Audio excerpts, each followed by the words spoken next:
Yes, wake up. I'm awake, Stretch. Someday you're gonna come in here without signaling, and I'm gonna blow your head off. Wait till you see what I found. Okay, Gay. Old friend of ours, remember? Well, well. If it ain't the witness. We was in the Rio Lobo saloon. He come trotting in asking where there was a doctor. Looked right past me as if he'd never seen me before. Too bad he didn't look that way 5 years ago. Pointed us out in the courtroom just like that. Greatest little witness you ever did see. I saw them hit a man from behind and rob him. $40 lousy is all we got. That mouth of yours cost us 3 years. We're leaving here tomorrow. You got until then to make up for them 3 years.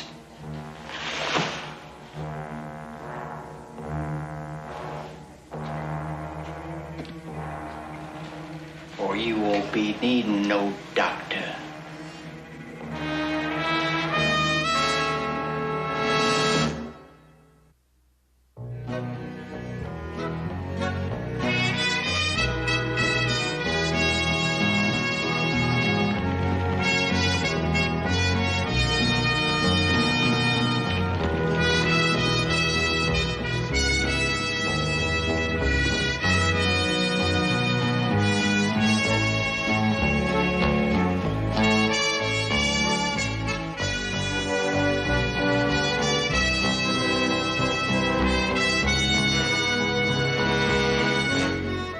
Joe, I want you and Jamie to ride on into Rio Lobo. I'm going to swing by the old Barton place, see if it's still for sale. You want me to go talk to Jennings about those horses? Yeah, that's a good idea. Remember, I'm not going to pay more than $35 a head. Wouldn't pay him a penny more myself. I'll meet you in Rio Lobo later this afternoon. Right, Pop.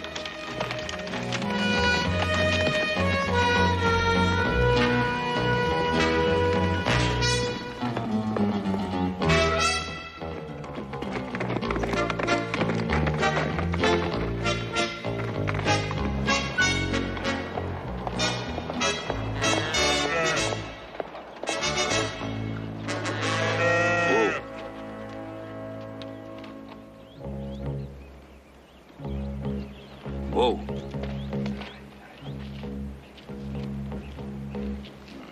Got yourself in a mess. Boy. Easy now. Too hot a day for you to get mixed up with some fencing wire. What I don't understand is why someone didn't get you out of this. All right. All right. Up you get. Up you get.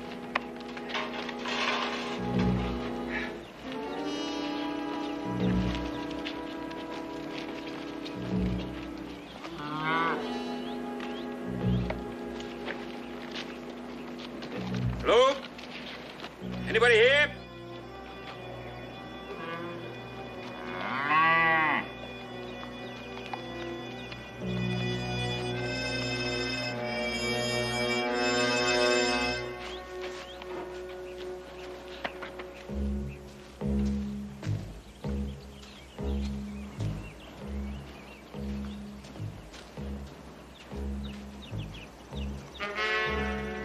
Forgot to feed you, huh?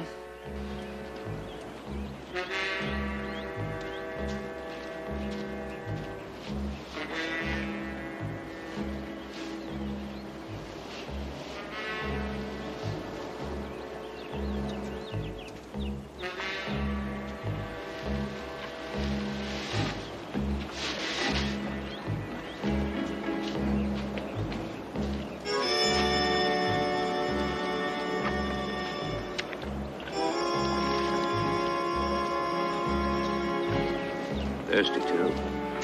All right, up. There.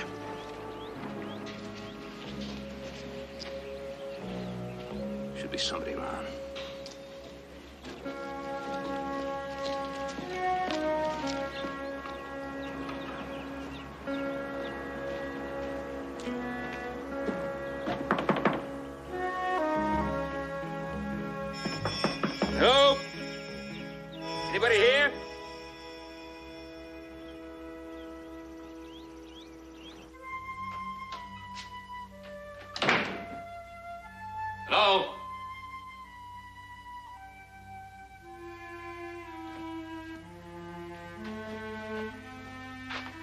take better care of the house than they do their animals.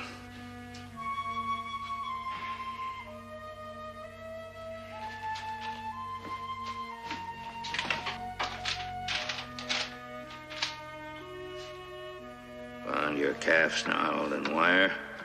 If you have to be away, suggest you hire someone to take care of your livestock.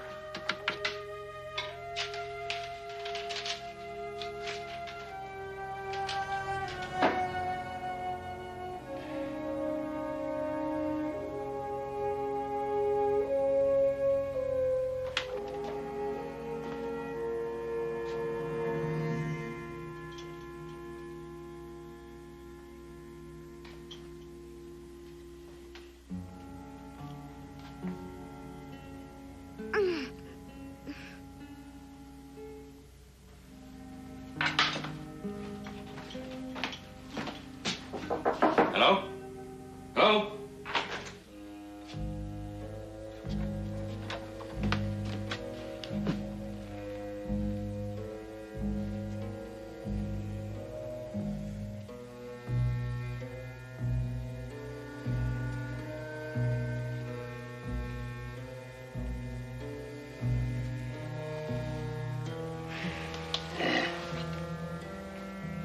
Feel a little better, huh? I just fainted is all. Have another sip of water. Thank you. No, you just stay put. I'm all right now, honest. I know you are. Just stay put. Oh, I feel like a big fat old buffalo. You don't look like a fat old buffalo. Where's your husband? Oh, he left this morning before first light. He rode into Rio Lobo to fetch a doctor. Kind of risky leaving you alone, you know. When's the baby due? Land, not for a month yet. Would you help me up, please? I want to sit in a straight back chair. Please. All right. Let me get your feet around here. Oh, There we are. oh, thank you.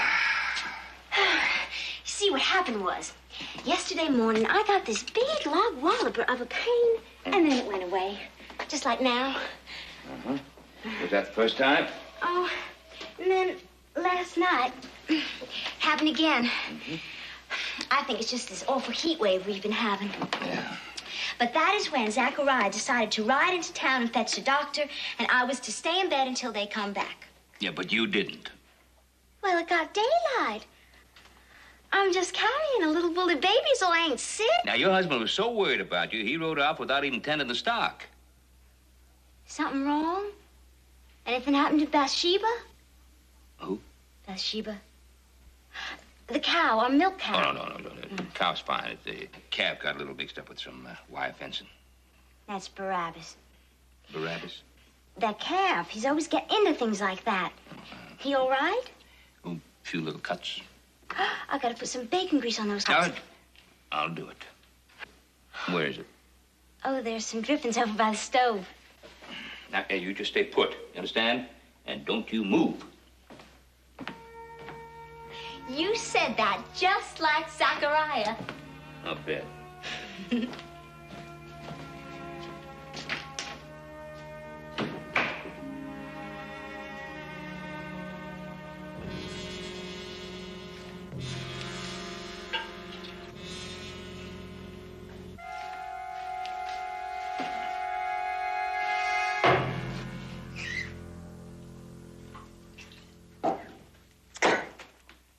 Well, so? I'm thinking. No, it's no good. It's too far out in the open. We're gonna get outgunned. That stager's never had two men riding shotgun. It will tomorrow. It's money coming in for the auction, not just payrolls. All the more reason why to take a chance. You ever see a dead man spend money? Gotta be another way.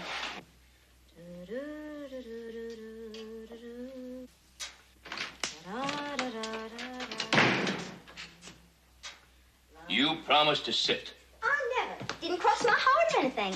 Besides, when Zachariah and the doctor get here, they're gonna be starving. I want to get And this you're little... going to be sitting right down in that chair. Oh, I'm all right. Oh, you're all right, are you? Yeah. Is that why your husband rushed up to get the doctor? Now, come on over here. Now, sit right down.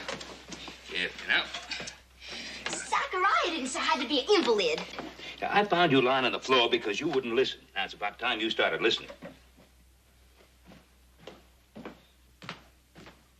I ain't like that. Am I? You sure are. What's your name, mister? Cartwright. Ben Cartwright. Teresa Burnside. I'm right proud to make your acquaintance.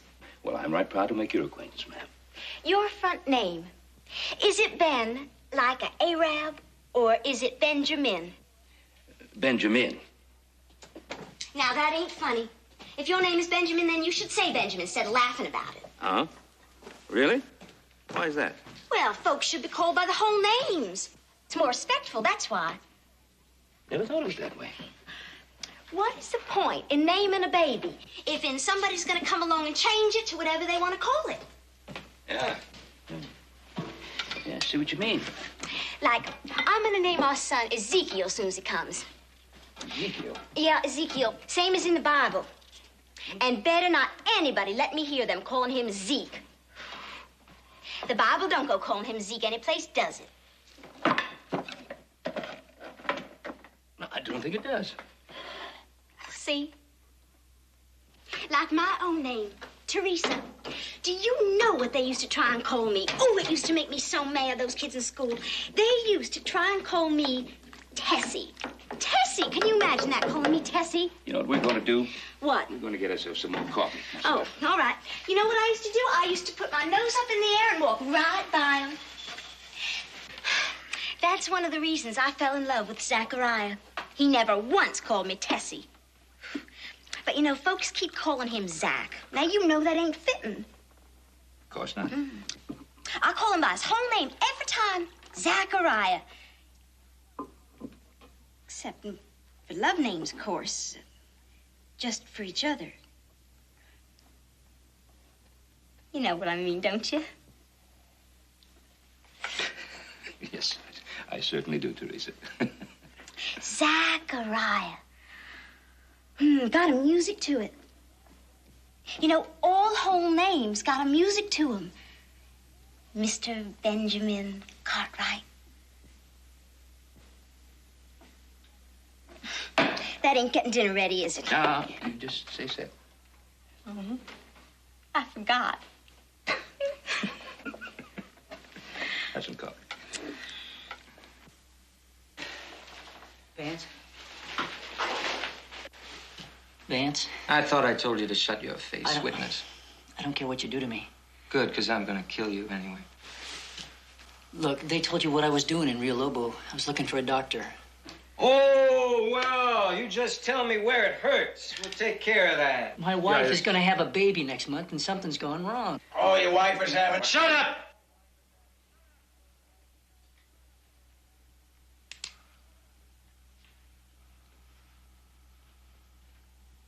You're going to be a papa. Yeah. Why didn't you say something about that before? Oh, well, I was afraid. She's out there all alone, you know. I got a farm out. I can't let you go, kid. What do you mean you can't let him go? Now, his wife is gonna have a baby. You understand that? Well, you should have said something about that sooner. I mean, I just, What? Well, you know too much about what we're gonna do tomorrow. I won't tell a soul. I swear I won't. No. You gotta stay here, and we're gonna keep you here until we leave. That's the best I can do. You're gonna leave him here? He's the one that sent us to jail. My wife didn't. Couldn't you just send a doctor out to her? Yeah. But, well, where is it? Maybe you could draw us a map. Sure. North out of Rio Lobo. And, turn east to Table Rock. Yeah. And then, it's a wagon road. Oh, yeah. Right through the willows. And it's right in there. Okay. Witness. I'll never forget you for this. I know you won't, kid. What are you looking at over there? I just don't want to look at it, jackass, that's all. Well, you must have found a mirror then. Because what do you think them shotgun riders is gonna do when they come out of Rim Canyon and see a pregnant lady with a busted-down wagon? Why, they're just gonna drop their guns and jump down and help her. No! That's James! If he moves, shoot him. Get back to that bunk.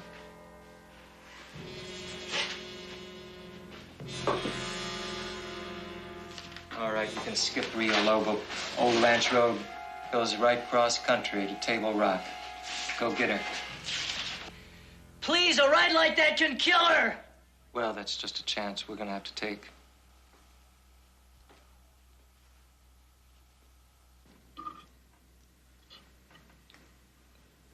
Something's happened to him, Mr. Cartwright. Oh, I don't think it. No. You're thinking so, too. I can feel it. He wouldn't have left me alone this long if he could have helped it. Look, maybe something happened to his horse and left him on foot. Go and get him. And please, Mr. Cartwright. I need him.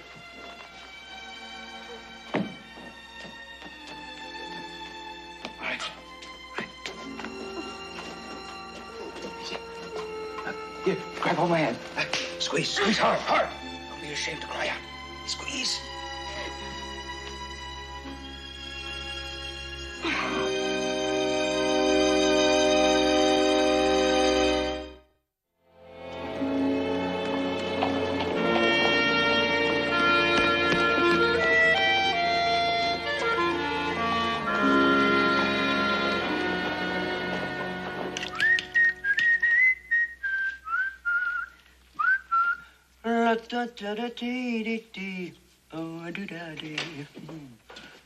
Hey, James. How you doing? Oh, pretty good. Is Pa here yet? Oh, where you been? Oh, I was over at the corral taking a look at Jennings' horses. What'd you think of it? Oh, good. Yeah, all of them. Yeah, it wasn't a bad one in the string. Well, that was my feeling exactly. That's why I bought them. No kidding, the whole string? Mm-hmm. Yeah, I was looking for you in Jennings' office. Why don't you get an example of some fine horse trading? Really? Hey, what happened? Well, I just went in. I told Jennings he's got to be the best horse breeder in the country, and Yeah? they just have to be the best string of horses I've ever seen in my whole life. Got to Yeah. be worth $40, $50 a head. What did Jennings say? Oh, he agreed with me completely. No, then I told him, unfortunately, I was only prepared to pay $20 a head. And that would be an insult to those kind of animals, and so I just didn't think it'd be right to even make an offer. He spent the next 40 minutes telling me he wouldn't be insulted by $30 a head. That's pretty good. So that's the price you ended up paying for? Uh-huh. $30 a head. $30. $5 a head less than Pa was going to pay. Yeah, you know, Joe, I was kind of chatting with some of Mr. Jennings' hands. Oh, yeah? What'd they say?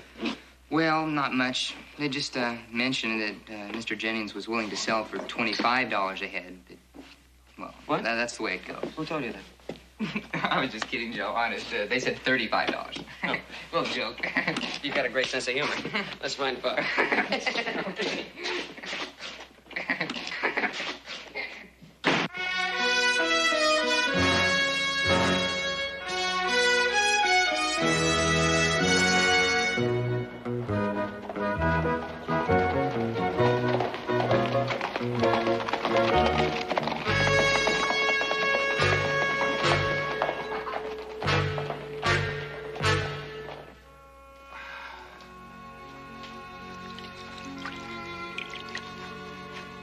There's something awful wrong with me, Mr. Cartwright. No, you're fine.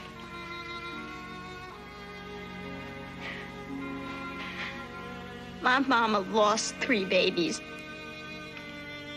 before she had me, and another one after.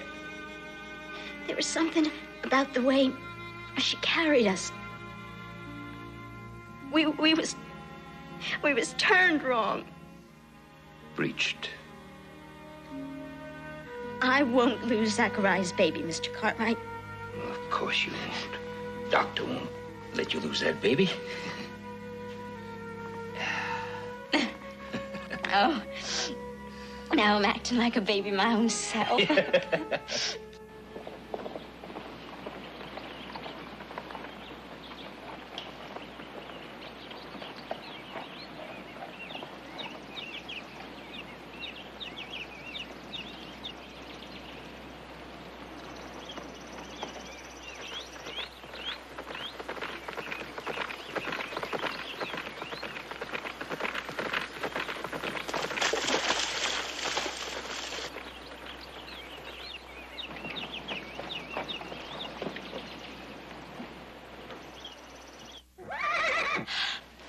no, you just stay put. I'll shoo him right in.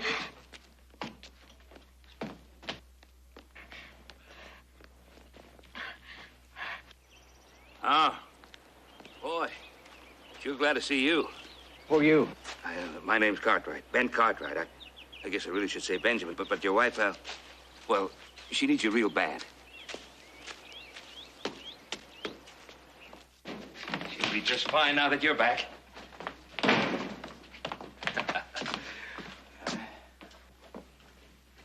Who's he? Aren't you a husband? Well, I never said I was. I'm a friend of Zach's. I come to fetch you. Your husband's got himself hurt. Where is he? He's with the doctor, ma'am. She's in no condition to travel. Well, that's up to her. I'm just doing the husband a favor. He needs you. Maybe you ought to let the lady make up her own mind. He's hurt real bad. Oh, I'm going, Mr. Cartwright. All right. We'll both go. I'll go with you. Just sit down. Come on. Now, we gotta get the buckboard ready, and then we'll put the mattress on top of that. Come on.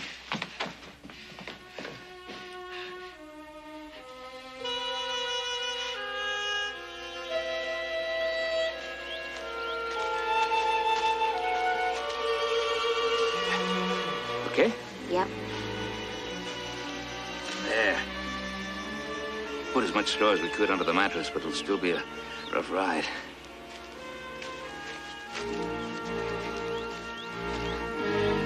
Now, if you feel any pain, you just cry out and I'll stop. I want to get you to Zachariah in good shape. I mean, you and the baby.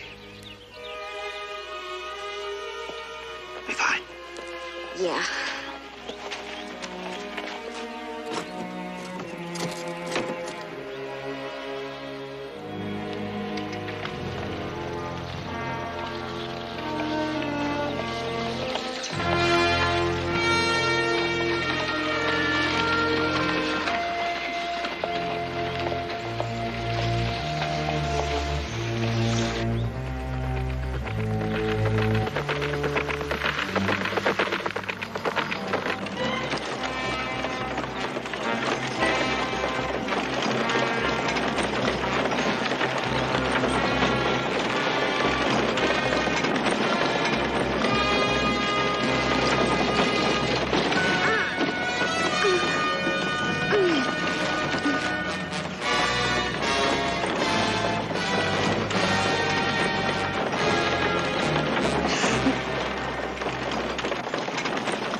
No, she's all right. We just go to the right here.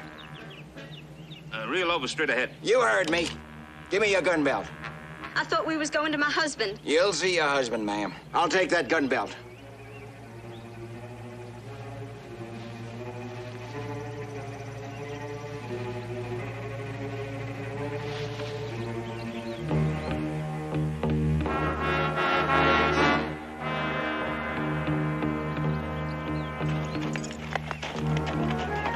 This way.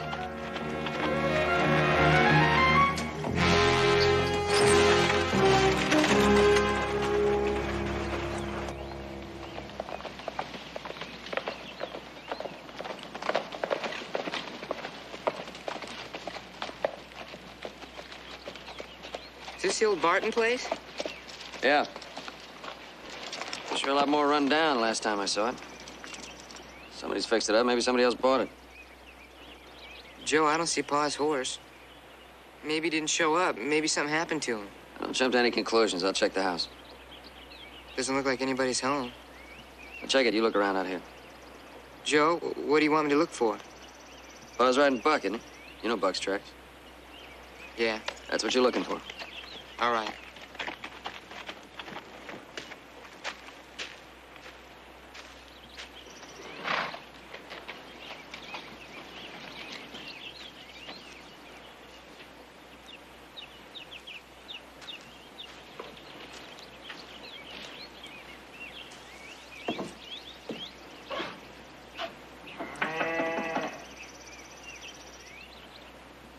Anybody home?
Horse here. I have to know.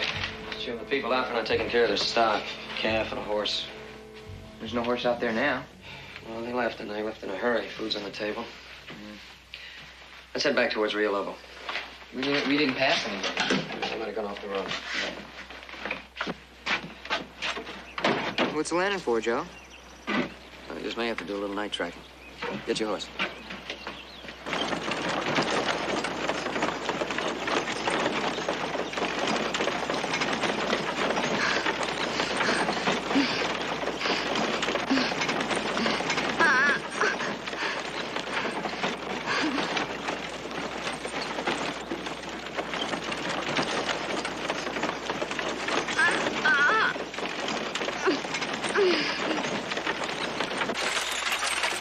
Whoa. What are you doing? Get back up there. Look at her. I'm all right, Mr. Cartwright. Honest. You heard what she said. Move. Get back up. You want to kill this woman and her baby? She ain't my woman. It ain't my baby. You do as I say. Please. You might as well pull that trigger right now, because I ain't moving from here while she's in this pain. Get away from that woman. You want to deliver her to your boss, dead? I ain't got no boss. What are you, a messenger boy? We're partners. Is that better? Now, is this pain any different from the other one? I mean, can you feel the baby moving? Hands.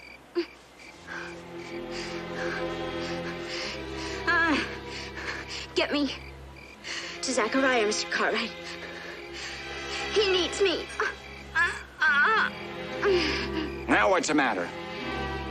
She's just fainted. This time. Anything happens to this woman, I'll be coming after you for the rest of your life.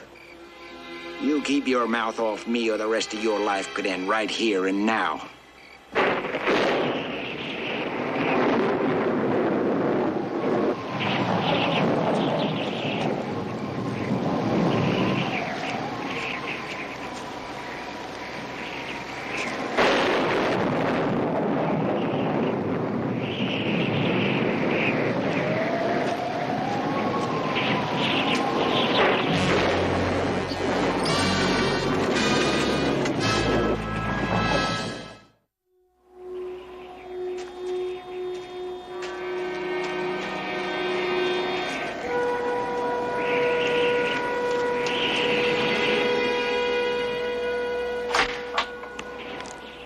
They're coming.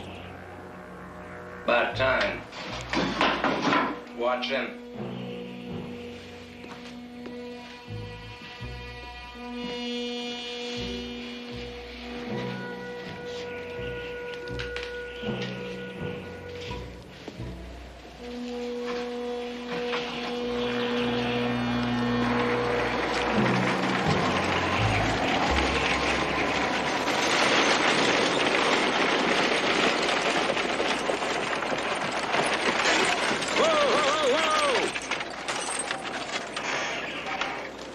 Who's he? He's some loudmouth. Found him playing nursemaid. Uh-oh, here it comes. Come on, I'll carry him. No, if Zachariah's hurt, I don't want to make it worse for him by being carried. Well, come on, let's get out of here.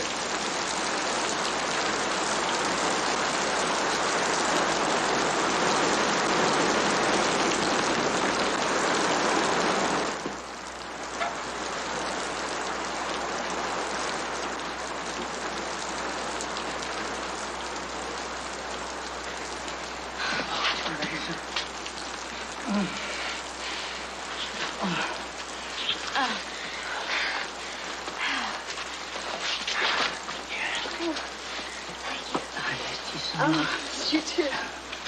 I really did. Oh.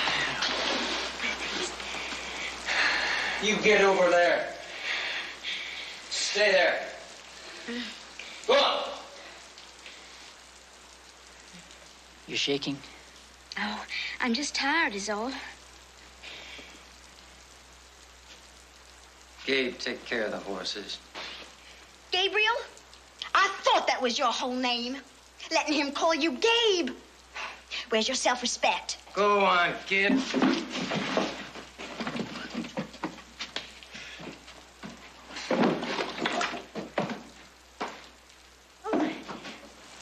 Zachariah, this is Mr. Benjamin Cartwright. Mr. Cartwright, this here's my husband, Zachariah Burnside. Zachariah. And, sir, my name is Stretch and Fetch and Fish and Catch. And yours, sir, name must be Vance and Dance and Fancy Pants. Well, I sure am. To your health, sir.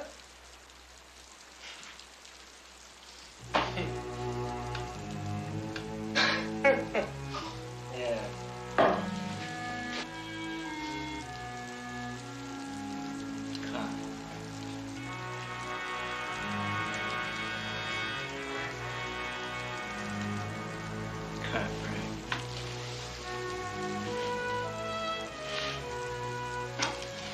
Oh, yeah.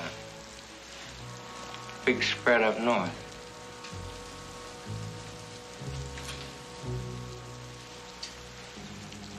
The Ponderosa. Right? That's right.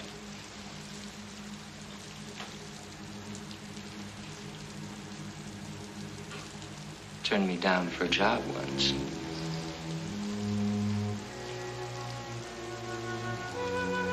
I don't remember you.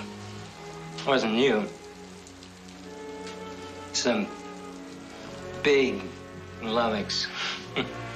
One of your sons. He was a good judge of character.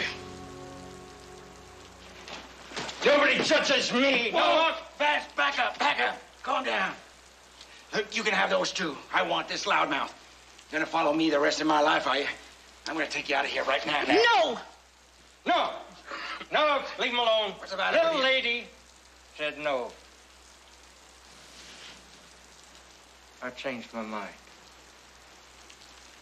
We can use him just like we can use her. Mr. Cartwright is our insurance for tomorrow. Zachariah, what's tomorrow? That's why they brought you here, Teresa. They're gonna rob the stage.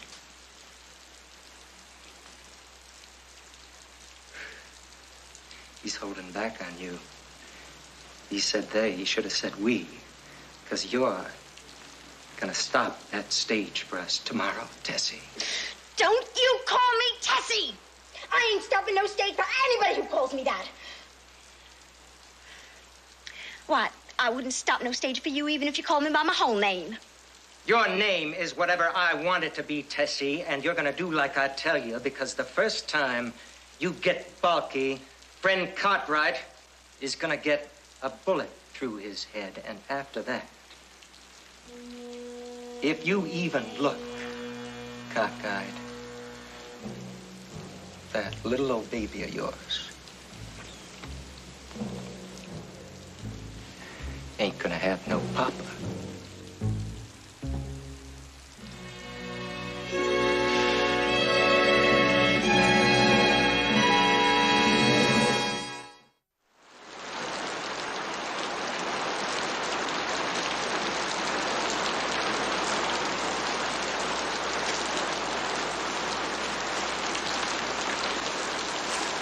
Any way to follow any tracks in this? I don't think so.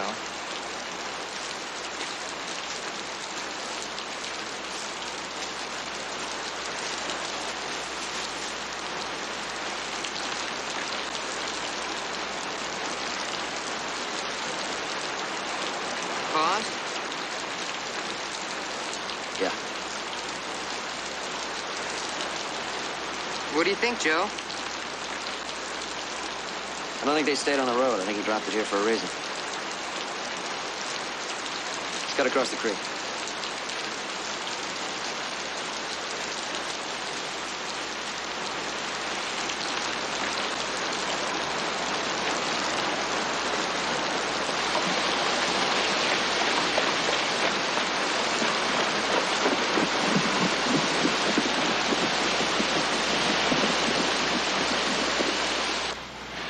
I never should have told them about you. No place else I'd want to be except with you. No matter what. Could I have a drink?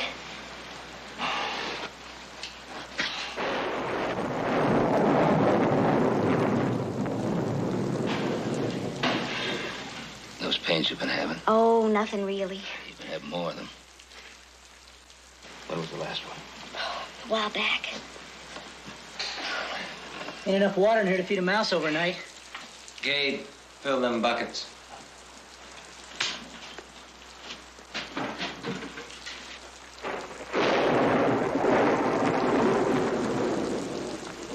The storm's getting worse. Sure is.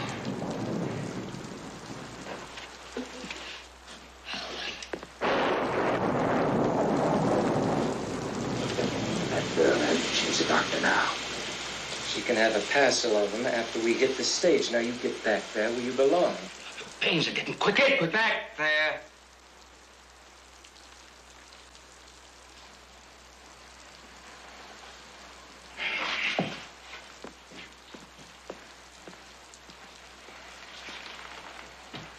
Stretch.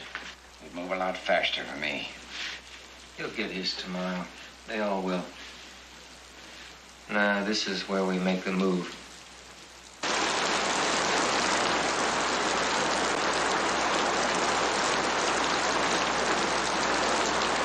Yeah, take a closer look. Watch it, stupid. Can't you do anything right? You see now, Gabriel? You let him call you Gabe instead of your whole name. Now he's calling you stupid.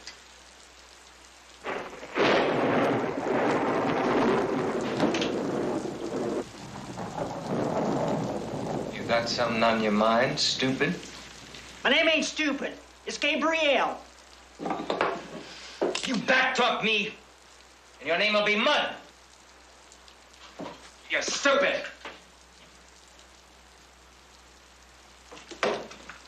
Oh. We ought to be lucky he didn't drown in the well.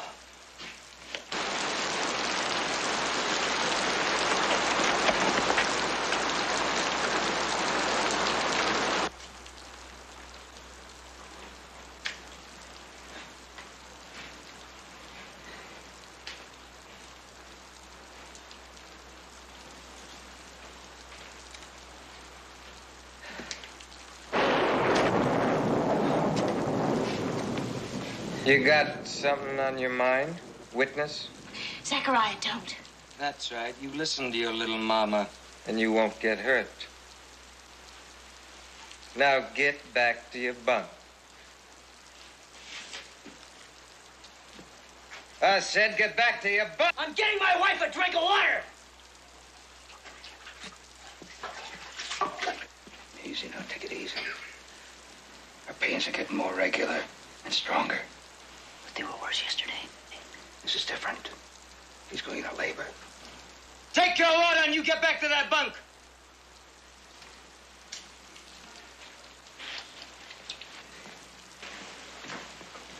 You with the big mouth, you want to talk? You talk to me. Come on over here. Easy, Vance. Come on. Vance, he's mine. Oh, I'm not touching him. Come on, you want to talk, spit it out. You might as well forget about that lady and your plans tomorrow. Her pains are less than 15 minutes apart. She's going into labor. No, he said next month. Babies can't read calendars, and that ride sure didn't help her any. Well, then I don't have to wait for you, do I? Shut your face. They've been gabbing over there. She might be faking it. Suppose she isn't. Same game. She gonna be in that road with that baby or without it? Now listen, she needs a doctor right now. odds are the baby will be breached. Then it won't be born in a hurry, will it?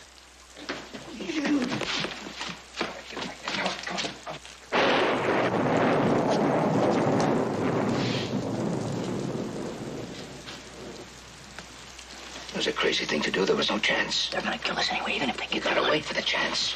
We're gonna wait to die. All right, now cut it. I had enough of your whispering and scheming. This girl needs help. Go on. Get up. Get over. You can't leave her just like this. Get. Go on. She's in pain. Sit down.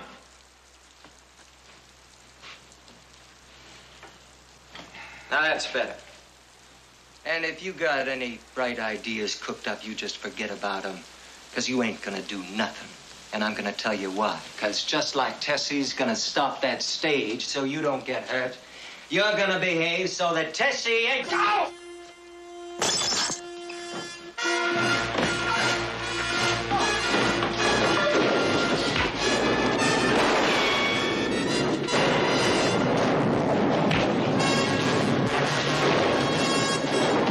Don't you dare! And you named for an angel.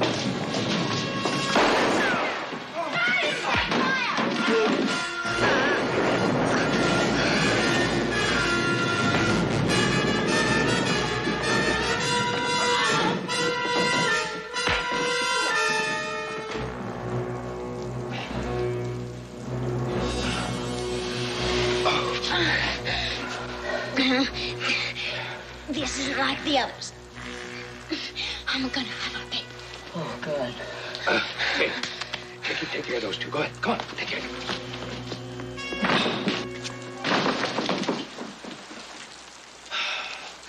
them. Paul, you all right? Yeah, I'm fine. We seen him running, and Well, I'll tell you all about it later. We're just about to have a baby. Why don't you take this one and his two friends over there and put them in the back there in the stable. Make sure they stay there. And just hang on tight.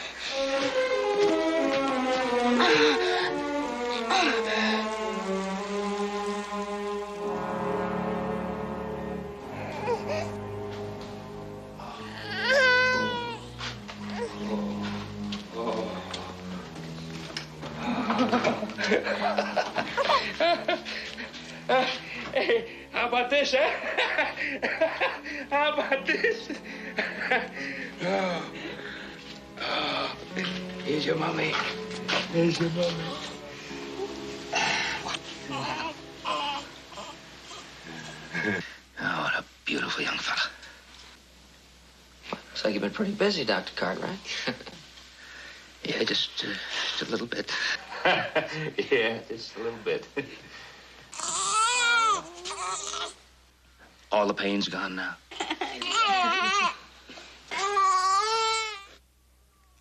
Why don't you take those two fellas into the sheriff at Rio Lobo, and I'll meet you there soon. Right. You take care. Beautiful boy. Good luck. Bye, Pa. Bye.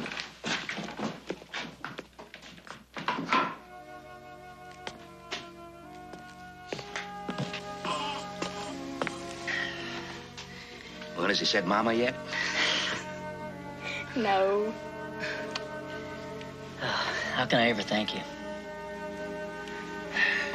Just by taking good care of the little fella and his mama. You know, knowing Teresa made me realize how much I miss not having a daughter. Ezekiel Benjamin Burnside.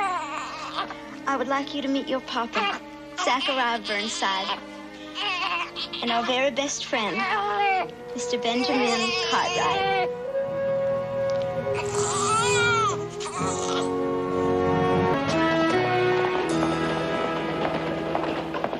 I don't know, Ben. I'm still not sure I ought to take this trip. Oh, come on now, Goodman. You asked me for the money to buy a new press, and you've been running hot and cold ever since. A new press isn't going to do me any good if I get back here and there's no newspaper. Oh, you'll only be gone, what, less than a week?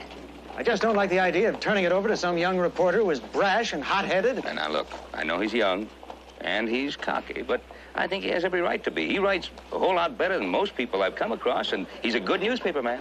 Well, I don't know about newspapering, Pa, but he sure tells great stories. He sure does. Well, now Smiley used to keep this little beast in a little lattice box. Every once in a while, he'd fetch him into town and lay for a bet.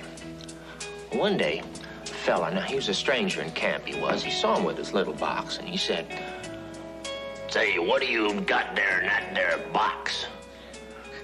Well, Smiley, he just sort of indifferent like says, "Well, could be a parrot. Then again, it could be a canary. Maybe. But it ain't. It's only just a frog." Well, Sam. Mr. Cartwright, Jamie. Hey, Petey. How you doing? Good to see you. Tell him about the frog. We'll get back to him. Now, listen, you make sure that these papers get to the proper saloons. See you later. Okay, Petey. Jamie, my friend, I hope you've been taking all my advice seriously.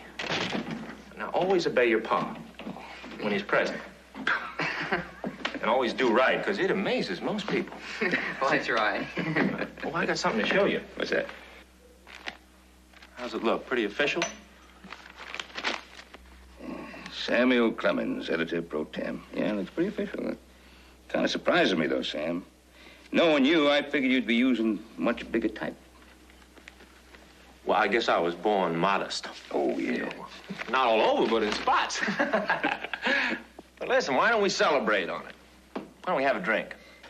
Yeah, I'll have a little short one. Yeah. Well, I only drink myself to prevent toothache. I never had one, but I don't want to take any chances. Hey, Campbell. Hey. How about running over to the Silver Dollar and bringing us back a bottle of whiskey? What will I use for... Oh, I'm sure Mr. Cartwright has the money handy. All right, Mr. Campbell, here. That ought to do it. I'll bring you back your change. Bring back the best whiskey. But for Mr. Cartwright. Oh, naturally. Naturally. Sam, I sure appreciate your talent with the bottle. How you doing as an editor? Well, I think I'm doing all right, considering it's my first day. What's this? How to steal with government help. It's another one of your funny stories, Sam. About time somebody around these parts started asking questions of Mr. H.V. Prentice, a distinguished government affair. It's kind of strange that in less than a year, 5 new graves have been added to the Virginia City Boot Hill. Some awfully good friends of Mr. Prentice have filed rich claims. Sam Prentice has been a respected member of this community for more than 20 years. You're saying he's involved in claim jumping and murder? Well, involved is a kind of fancy word, but it covers it. Son, that can't be true. Just can't be true. Now, how could you print a story like this? Well, this will ruin Goodman. You better have the proof.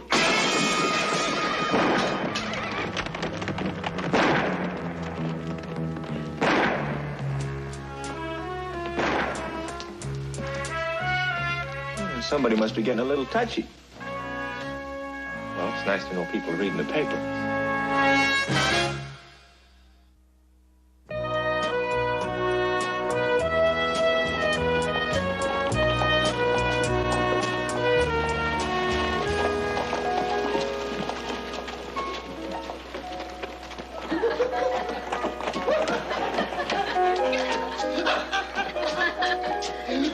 Bert, another round of drinks. No, not for me. No, I don't object to abstinence in other people. Bert, hold Mr. Cartwright's drink. You know, Sam, that story you wrote for the Enterprise got this whole town turned upside down. Bert, maybe you ought to tell Mr. Cartwright about that. See, I used to have a cabin on Jackass Hill. He thinks there's some connection. Where did you get that information for this story? Right over there. A man standing at the bar who was pretty upset about it. You know, sometimes drinking can be a big help. You're a lot more apt to get the truth out of a man in his cups than a sober citizen. How do you know this is the truth? Newspaper man has to have a nose for things like that, Mr. Cartwright. If he doesn't, he ought to buy himself a pick and shovel. Now, I was told he was a very reliable citizen. All right. Who is this reliable citizen? Never mind who. Anyway, he told me that an old miner staked out a claim right next to his. Seems this old geezer had struggled all the way through all the rat holes in the West, and he finally struck it rich. He got so excited he wrote his wife to come on with the kids. Then he went over to Mr. Prentice at the assay office to register his claim. It's the last anybody ever saw of him. And a couple of days later, that same claim was filed in the name of a Mr. Jack McNabb. Jack McNabb? He's a dealer at the Lucky Nugget when he works at all. A lot of other interesting claims this year, Mr. Cartwright. Billy Mulligan. Joe McGee. Hank Farmer. Jack Williams. Now, not one of those men would know gold if he ran across it in his own teeth. Well, it still doesn't implicate Prentice. I did a lot more checking as a reporter. Would you say that H.V. Prentice was a big spender? He's careful with his money. Careful? There isn't a man alive who can remember when he bought anybody a drink. And he just bought a brand new spread and he paid for it in cash. I admit that does sound strange. I still think you should have real proof before you printed it in the paper. There are 5 unmarked graves in Virginia City, Boot Hill. 1 for each claim. Now, how many more you want me to wait for? Sam, you owe me a responsibility. I guaranteed your job. Mr. Cartwright, I'm very grateful to you, but I don't tell you how to run the Ponderosa, because I wouldn't know one end of a calf from the other, and that's what you know about the newspaper business. Sam Clemens. I had no problem figuring out where to find you. Clem? I'm glad to see you, Sheriff. I'm glad you dropped by. You saved me a trip. I'd like to swear out a complaint against H.V. Prentice, Jack McNabb, and Hank Farmer. For what? For destruction of the Territorial Enterprise Office. Intent to do bodily harm. I won't even bring up interfering with freedom of the press. But they didn't have anything to do with smashing up the newspaper office. Now, what makes you so sure of that? Because I just came from the people who did. Prentice has a lot of friends in this town who are pretty upset with what you wrote about him. Good, decent citizens. Oh, decent, yeah. I use words, they use rocks. I've got a subpoena for you. Prentice is suing you for libel.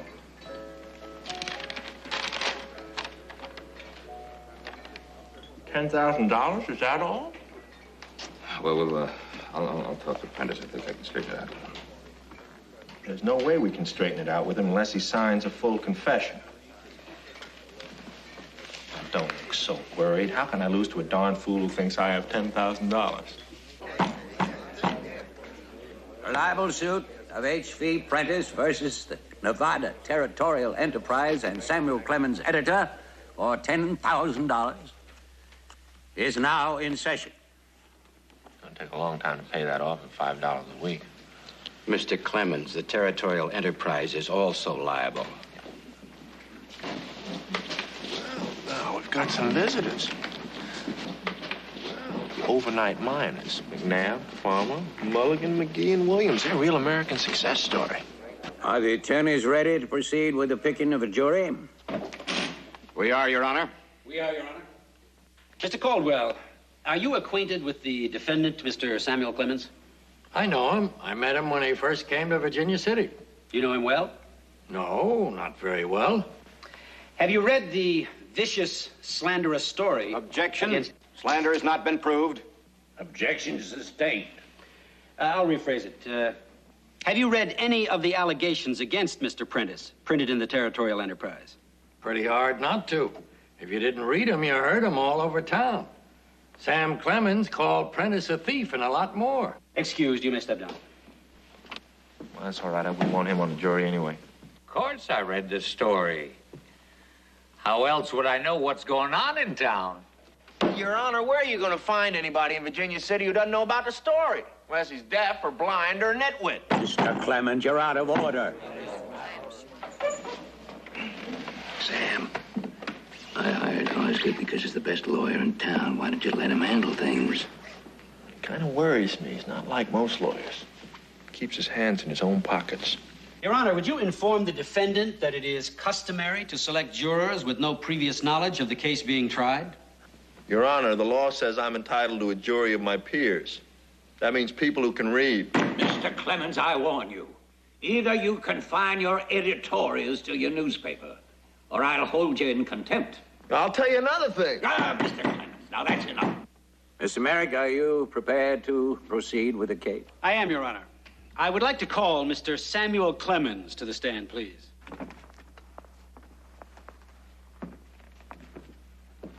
Too bad I'm not being tried for murder. Based on the record around here, I'd be a lot more sure of an acquittal. Mr. Clemens, will you merely answer the counsel's question? I'll try, Your Honor, but sometimes things just sort of leak out of me like the truth. Your Honor, I would like to introduce into evidence the March 6th issue of the Territorial Enterprise. In the front page story written by Mr. Clemens here, my client, the plaintiff, is outrageously implicated in fraud and no less than 5 murders. Yeah, well, now about that, Your Honor, there might have been more. 5 was all I could put my finger on. Mr. Clemens, the court will not tolerate any further accusations against Mr. Prentice. Now, Mr. Clemens, in your pre-trial deposition here, you state that the basis for that whole pack of lies was the babblings of a man you met in the Silver Dollar Saloon. Now, hold on a minute. He wasn't babbling. He was a concerned citizen who was worried about what's going on in this town. Well, may we have the name of this public-spirited citizen? I can't give you that. Mr. Clemens, are you afraid that if you gave us the name of this man, your whole story would be exposed as a tissue of lies? Oh, there's a lot more to it than that. Now, ever since the early Egyptians were writing on papyrus, it's been an unwritten law that a newspaper man doesn't have to reveal where he gets his story. You seem to be quite an expert on the unwritten laws, but not the written ones. Oh, it stands to reason nobody's going to tell a story to a newspaper man in confidence if he can get yanked into court the next day. Mr. Clemens, even if you refuse to give us the name of this man, don't you suppose that this very concerned citizen would show up here on his own voluntarily? Not if he knows where his head ought to be. The moment he came through that door, his life wouldn't be worth a plug nickel. Mr. Clemens, then your entire defense is based on the hearsay of a man that you refuse to name, if he exists at all. I don't need anybody to back me up. Why, when my lawyer gets Mr. Prentice and his cronies up here on the stand, even you might be a little embarrassed. Your Honor, would you please remind the defendant and his learned counsel that Mr. Prentice and the other men named in that outrageous story are not on trial here. They do not have to testify as witnesses. Objection, Your Honor. I must call these men. Mr. Clemens wrote this story by himself. I don't see he has any right to ask for help. Objection denied. No more questions, Mr. Clemens. Gentlemen of the jury, have you reached a verdict? We have, Your Honor. What is your verdict? We think Mr. Prentice is entitled to the $10,000. Some of us think it should have been more. I have something to add to the jury's verdict. Mr. Clemens has made a lot of speeches about the rights of the press. Well, citizens have rights, too. The court orders him to print an immediate retraction in the next issue of the Territorial Enterprise. Court is adjourned. I'm so surprised he didn't have a chance of winning without that man's testimony. Talk of that. Ours get talk of that. He just won't listen to anybody. That man likes being in trouble. He enjoys it. Yeah.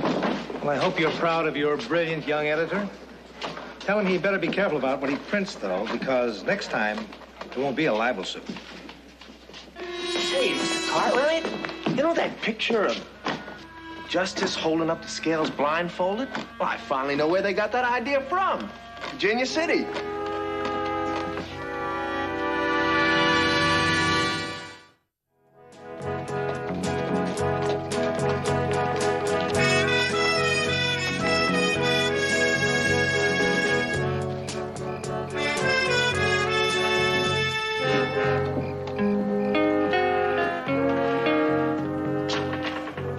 Welcome.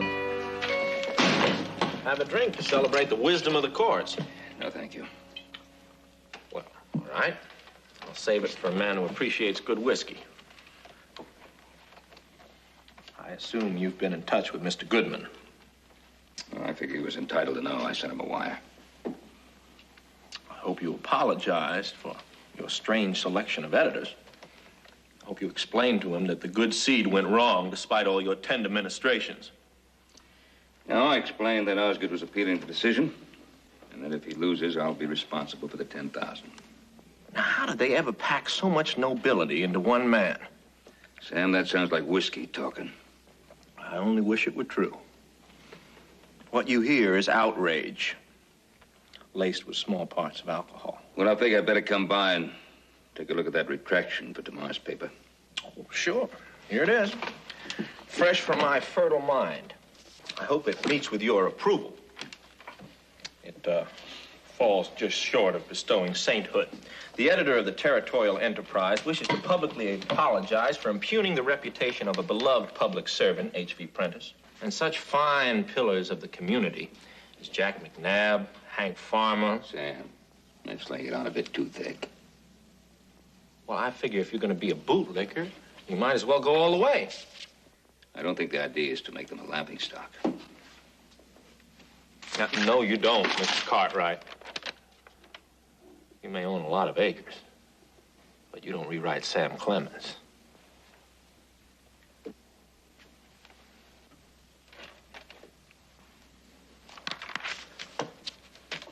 The editor of the Territorial Enterprise apologizes for bringing unjust allegations against H.V. Prentice, the government assayer, and such citizens as Jack McNabb, Hank Farmer, Joe McGee, Billy Mulligan, Jack Williams. We hope they will accept this apology without rancor.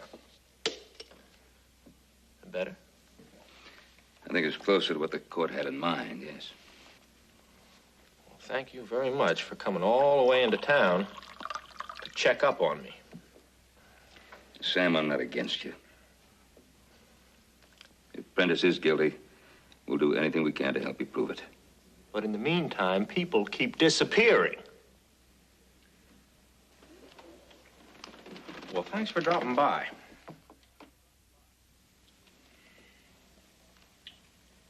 I'll see you tomorrow. Sure, you keep that watchful eye.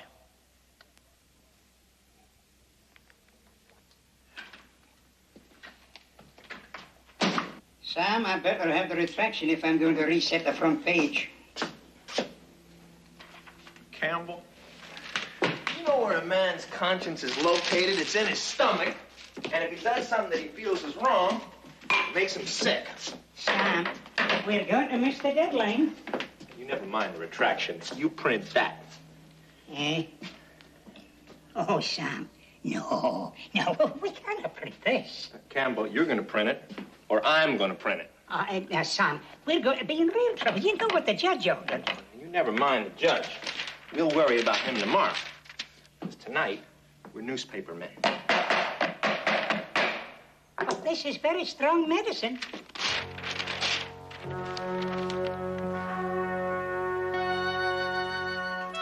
A good dose of truth really settles a man's stomach.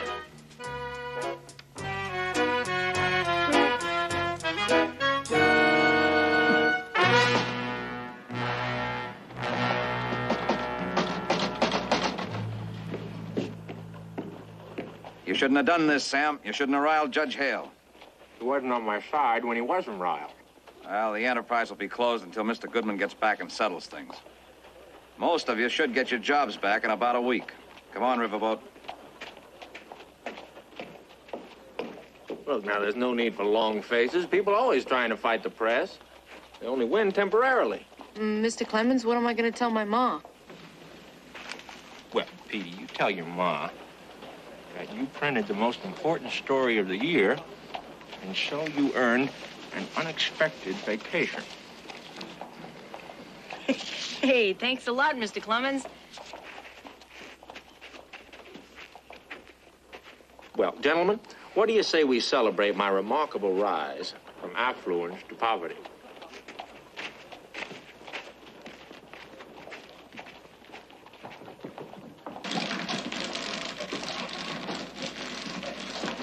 Morning, Bert. Oh, Sam, I hear you having a little trouble. Newspaper shot out from under you? No. Just went lame for a while. How about a round of drinks for everybody? Put it on my tab. I'm sorry, Sam. No more tabs. Not when you're out of work. Yeah, I'd settle 5 cents on the dollar with these tabs. Bert, I'm a little disappointed in you. Nobody's closer to human suffering than a bartender. Now, if you don't want to bring a disgrace to your profession... Bert, put it on my tab. It's going to be a pleasure to buy Mr. Clemens his last drink. Fill him up. Well, now, don't extend yourself, McNabb. It's no trouble at all, Clemens. Now, I know it's not smart to go looking for trouble with a newspaper editor, but then I don't have to worry about that now, do I? I mean, you're out of a job. You're good help. Stand up.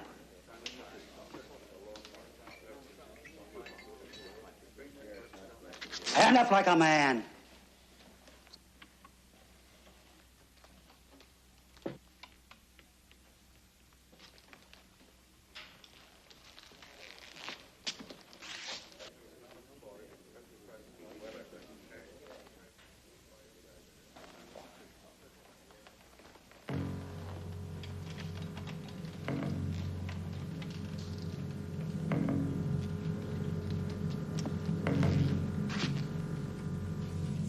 Here.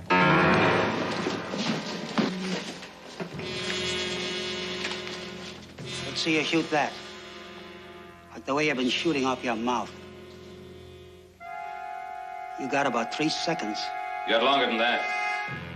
Nab, you got some beef. Why don't you take it up with the sheriff legally?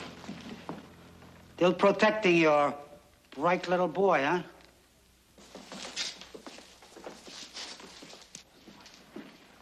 Well, we can wait. Yeah. Big Daddy ain't gonna always be around, no siree. Come on.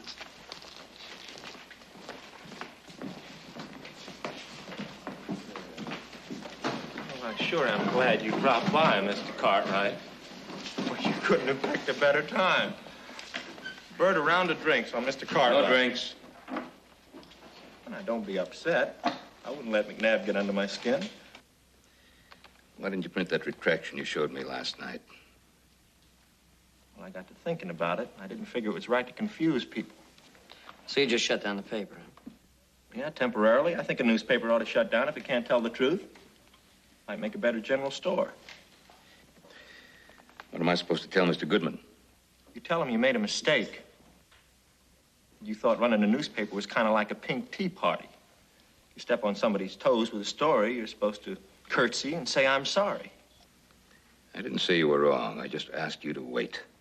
And in the meantime, I'm supposed to glorify Prentice and a pack of killers? Now, I couldn't do that when I was a printer's double. I'm sorry if I've endangered the Cartwright position as a sacred cow in this community, but if you don't like it, you should have gotten yourself another editor. One who can write about the birth of a foal on the Ponderosa. That way you wouldn't have any trouble at all. Very funny. Well, these gentlemen don't seem to understand newspapermen. Why don't we have a drink with somebody who does?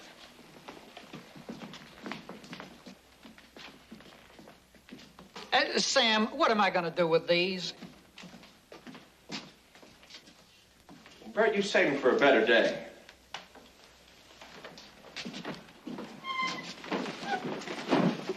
Well, I could have told you couldn't talk any sense into him.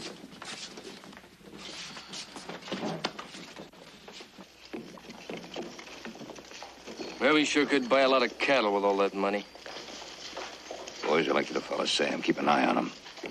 Why? What for? Just gonna be one saloon after another. McNabb's over there.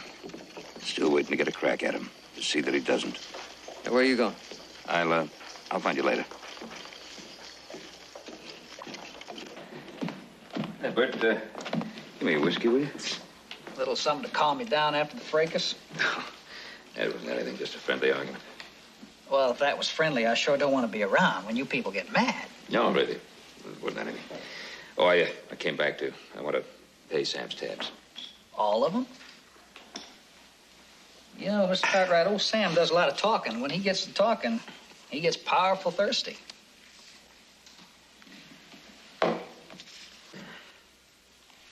$15, $17.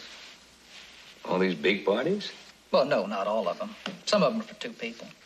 Now, that one for $17, that goes back Thursday or Friday, I think. Old Sam stood there, talked for hours with this miner. That fella seemed real upset about something. You recall who it was? No, I don't think I'd remember. Sound like Hodges. Oh, now I remember. It was Hutchins. Dan Hutchins was his name. Dan Hutchins. Totally's up with you. Oh, I got the total exactly. It's 78.25. Oh, as Sam always adds 10% for the tip. All right. Here. Here, that should cover everything. Thank you, Mr. Cartwright. I sure hope this is worth it to you. I think it is.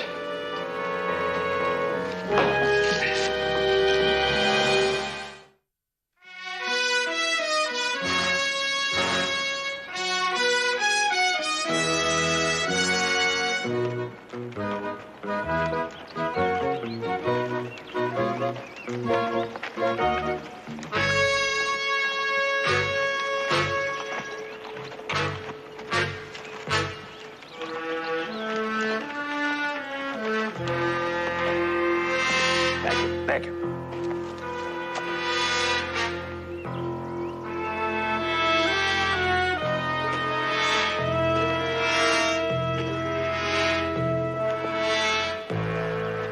Dan! Dan Hutchins?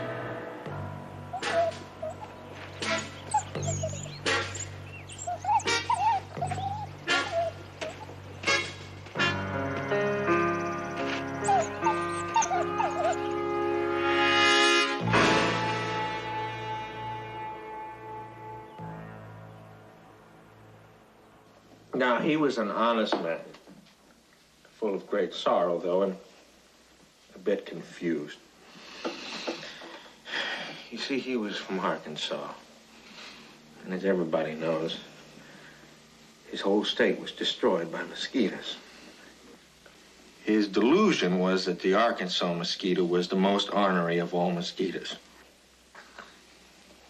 He's ornery. But he isn't nearly as ornery as a Lake Province mosquito. I know one of my best friends who never lies told me. 2 Lake Province mosquitoes can whip a dog.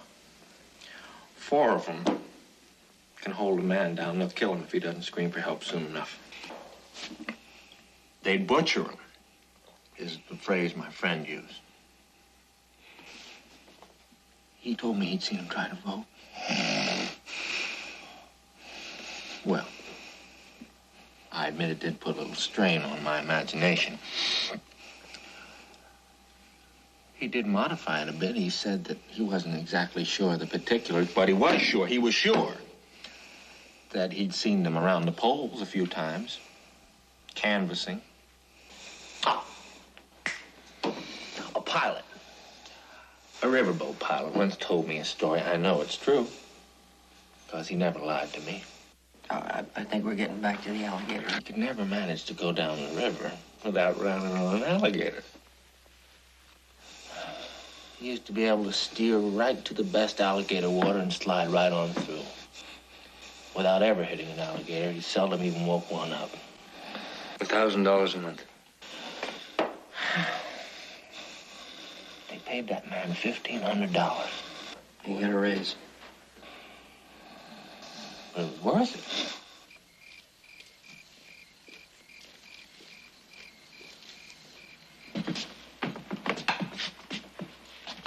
Good night, boys. Enjoyed your company. Not as much as 2 rattlers. Like all good Americans, I reserve the right to pick my own sleeping partners. You just get some rest. Don't worry about us. Pretend we're not here. We'll just hang around for a little while, right? Look, I don't need your protection. Besides, nobody's come near me except you 2. That's the way Pa wants it. I talked myself blue in the face to get Pa to listen, and now suddenly Pa decides he's all worried about me. Well, I don't need his help. You get a good night's sleep, you'll feel a lot better in the morning. There are a few things harder to put up with than the annoyance of a good example. See, people are complaining. You're probably keeping them all awake.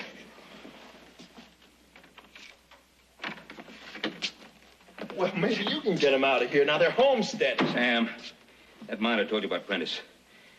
Was it Dan Hutchins? Why? Now, come on now, Sam. Was he your informant? What difference does it make? Anyway, why should I tell you what I wouldn't tell the court? Because if it was Dan Hutchins, then your story was true. So Somebody killed him before I could get to him. Can't we stop off for a bit of the hair of the dog? Sam, just as soon as the judge gives us the court order, you can have all the drinks you want. Mr. Cartwright, that judge isn't going to help us. Not after he ruled against me. He'd be thrown off the bench for behaving like a human being. Oh, I can handle Judge Hale. Now, you got to remember the name of the miner who disappeared. Didn't Hutchins tell you his name? Yeah, I mentioned it several times. A foreign name. What is it? Well, a drink had jogged my wits. Well, just a minute now. Come on, this way. Is it a French name? Or Italian? No, it's nothing like that. Started with a B. That's it. Jan Boros. You sure? Sure as I'll ever be at this hour. Boros. Ben, what you're asking is highly unusual. That's the one thing any judge is always afraid of, is the unusual. He hasn't got a precedent to go on. He just wraps himself in his robes and disappears. I don't feel I have the right to interfere with the public mails. What'd I tell you? Look, Dan Hutchins was the only witness that could have corroborated Sam's story. And he was killed. He was murdered because somebody was afraid of what he might say. Maybe his murder had nothing to do with that. Maybe his mule drew a bead on him. If you'd have stood up in court and given us Hutchins' name the way you should have, maybe this wouldn't have happened. No, he'd have been murdered a lot sooner. There's no point in going into bygones, is there? Now, all we're asking for is a court order to go through the unclaimed letters at the post office. It's the only way we can prove that a miner by the name of Jan Boros disappeared.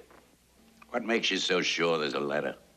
Well, Dan Hutchins told Sam that Boros, when he made his rich strike, wrote a letter to his wife saying that he was going to send for her and for the kids. Now, the odds are she would have written them back. That letter's probably just sitting there waiting. You'll do anything to back up Sam. There's murder and claim jumping involved. All right, Ben. I'll make a deal with you. Your lawyer's appealing my decision. That's not going to make me look good in Carson City. I'll give you the court order. But if you don't find that letter, you drop the appeal. Well,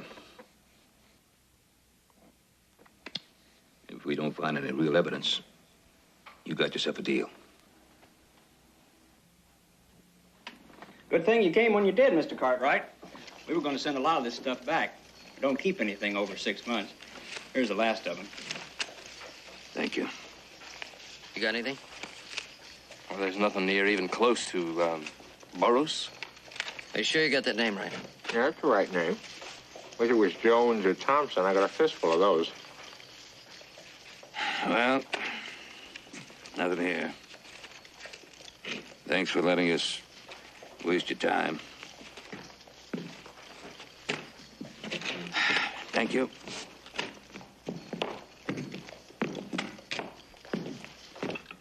Bert, make that round of drinks on me. You mean on your tab? No, I'll pay for it in cash. I always keep a little bit around for emergencies. Sort of a sinking fund. I wouldn't believe that if I didn't see it with my own eyes. To you, Mr. Cartwright, any man deserves your respect. Well, for what? For coming up with a plan that didn't work?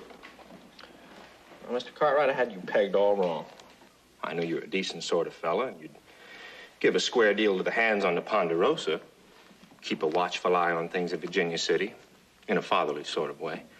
Anything to keep up that shiny Cartwright reputation, but you're a lot better than that. You'll plow right in and get a little dirty if it's something important. Sam, that's quite a speech you just made. Well, I just want you to know I'm grateful. You made a lot of enemies around here in Virginia City, all on account of me. Yeah? H.V. Prentice isn't about to invite you to supper. No. And Judge Hale isn't exactly fond of you either. Well, he'll feel a whole lot better about it when I tell him I'm dropping the appeal. Let's have another round of drinks and figure out how to beat the old goat. No, I can't do that. Sam, you're a bigger fool than I am. And when you pick up your mail, do you go to the post office? No, I come right here to my favorite saloon. That's right. Bert, can I see that mail?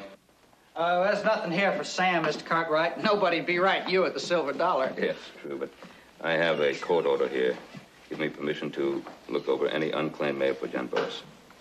Oh, I'll take your word for it, Mr. Cartwright. Let's see now. Oh, here's one from Olathe, Kansas.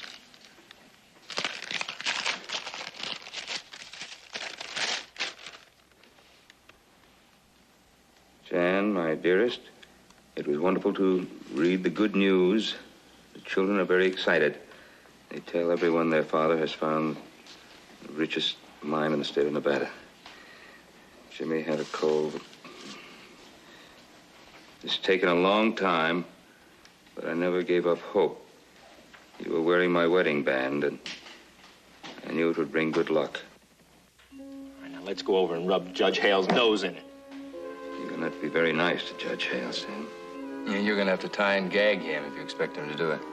Why do I have to be so gosh darn polite? We got the letter. This letter doesn't prove any murder. You're gonna have to get permission from Judge Hale to dig up Jan Boris's body. How are we gonna find it? There are 5 unmarked graves. Only one with a woman's wedding band. Let's go.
Gotta get this over with before the whole town comes nosing around to see what we're up to.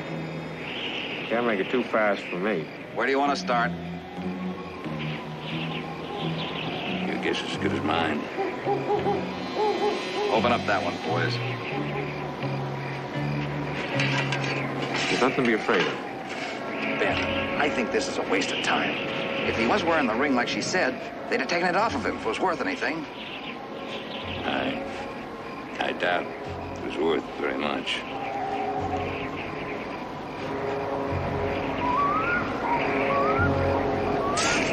Sure takes a lot of digging.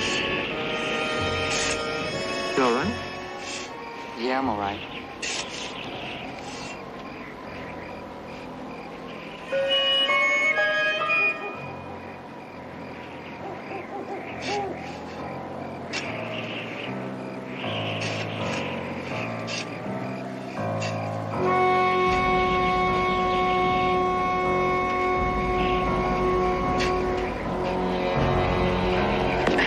Let me have that.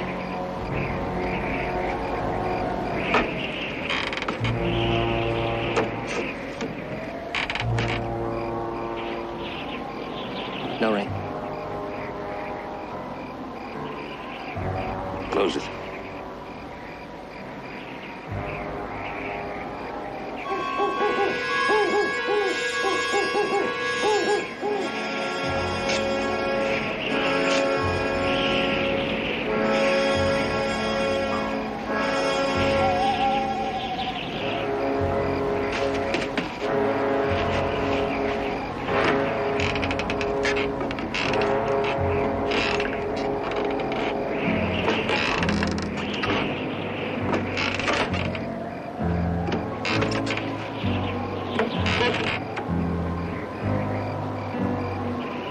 Wrong again. No ring. This could be a bad idea. We're not through yet. All right, come on, boys, keep moving.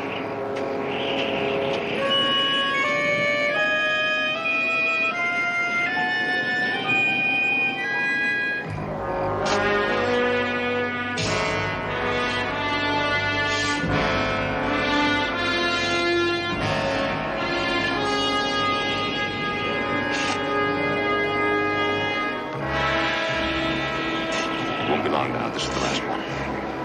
Don't worry about me, Pa. I'm fine. Kid's real brave, or he's a great liar.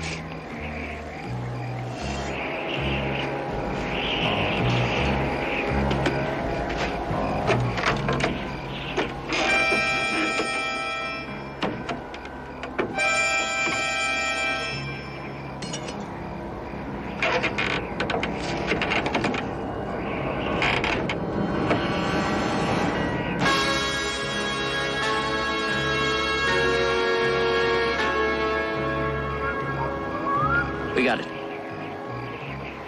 That's all we need. Close it.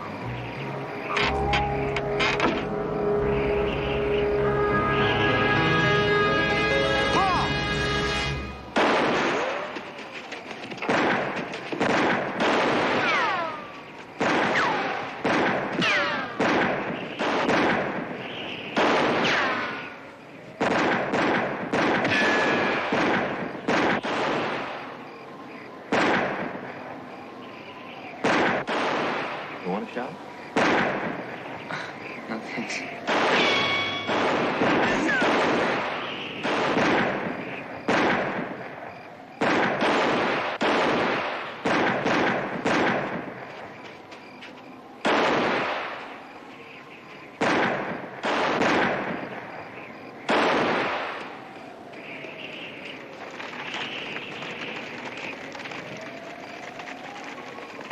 I hit one of them. I think it was McNabb. He's hurt bad enough he shouldn't be hard to find. Sonny, fill up those graves.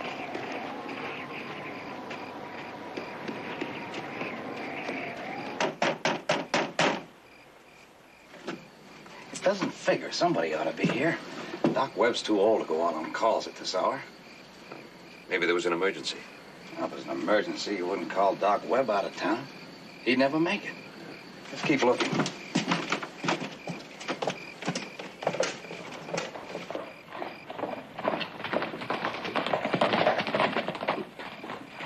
McNabb's not over at Doc Baldwin's. Doc got mad at me for waking him up. We left Jamie off over at the hotel. Good. Well, there are only 2 doctors in town. He beat one of the others. He's not up there. Well, maybe he just didn't hit him as hard as I thought. I can't do anything without light. You better do it without light. For God's sakes, man, let him get the bullet out. Don't worry, Jack. It won't take much longer. What did you find out in the saloons? Nobody knows anything about McNabb or any of his friends. Did you check the back rooms? Sheriff, I checked places you never even heard of. Do you mind if I sit down? Oh, it's no use. You better get some rest. I'll set up a roadblock. Oh, get me a drink, will you? Later. Oh, I can't hold out much longer. Take it easy, Jack. Hurting. Oh. Only a few more minutes. They're about ready to leave.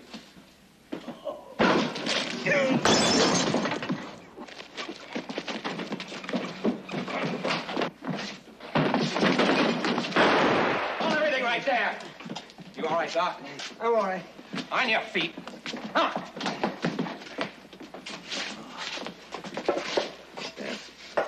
You're going to tell us all about Prentice and the others. You're going to pay for this all by yourself. I'll tell you anything. Anything at all. Only let him get the bullet out.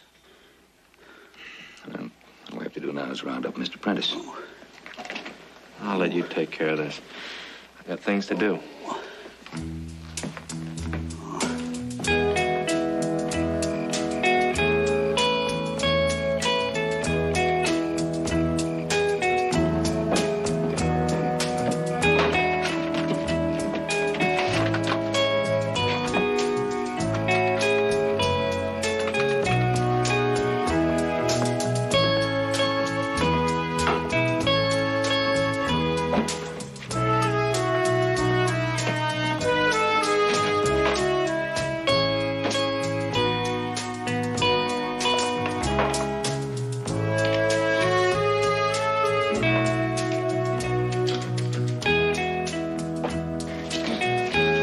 Deduct the cost of that window from my salary, Mr. Goodman, if you have to. Sam, I think the window was worth it. You're sure you won't stay with the Enterprise? Can't be a general, then be demoted back into the ranks. Thanks, Mr. Cartwright. It's been nice knowing you. Even if I did raise your blood pressure a little. Sam, what are you going to do? Well, I guess I'll poke my nose into other people's business, like I always do. Then I'll write about it, and maybe somebody will be interested. Well, I'll see you. Hey, where's your bags? I'll give you a hand with them. No, I always travel light. Most people think I'm smoking too much, but I'm just moving. Take care. Amy, I almost forgot. I have a story for you. I haven't got time to tell it to you, but maybe you'll take this. Thanks, Mr. Clemens. The celebrated jumping frog of Calaveras County. Well, this isn't your story. It says it's by Mark Twain. Well, a writer has to have a lot of names, so we'll be protected. Better get going. I'll see you. Good luck. Come on, are you coming?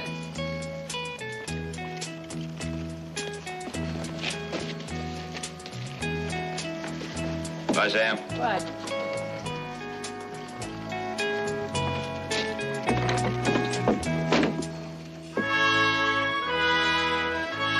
You'll get used to it.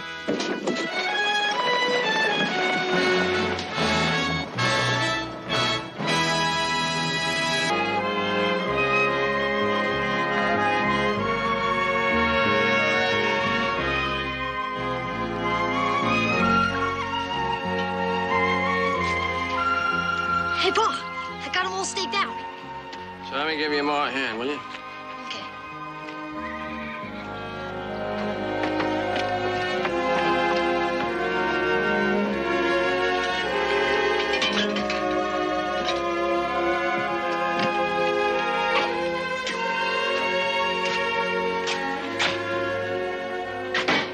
All right. Get the stove cleaned out, son, so your ma can start cooking. There ain't much to cook, Billy. Dandelion weed, fat pack, and some sunflower seeds.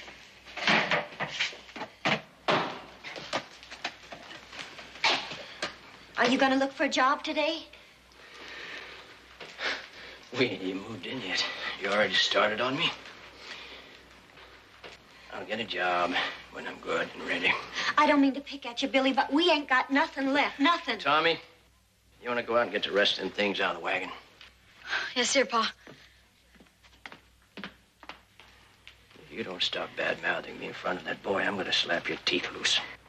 It's him I'm thinking about, Billy. We gotta get some decent food into him. All right. All right. I'll ride down to the railroad and see what they got. But I ain't working with them Chinamen. Carrying them rails and them ties around. I ain't doing that. Once you go out there and get the rest of them things out of the wagon, we gotta fix this place up. Yes, Billy.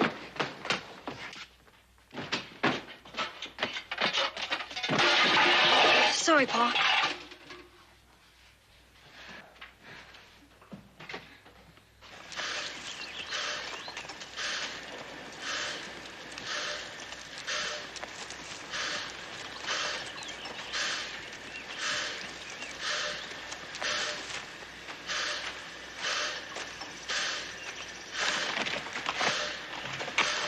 Joe, don't you like the idea of taking the day off? There's a lot of work I wanted to get done today. You know, so I can take it easy tomorrow. What's so special about tomorrow? Nothing. I just want to take it easy, that's all. Well, you can take it easy on Sunday. Something down here I want you to take a look at. Yes, sir. Hello, Seth. Ben, Seth, how you doing? how are you? I got your goods right in here. All right. Everything all right? Just like it come from the factory, Ben. We don't deliver no damaged goods. We're going to pick up something big. We should have brought the wagon. Oh, I think we'll take that.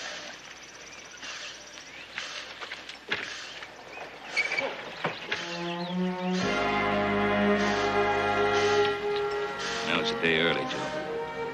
Happy birthday.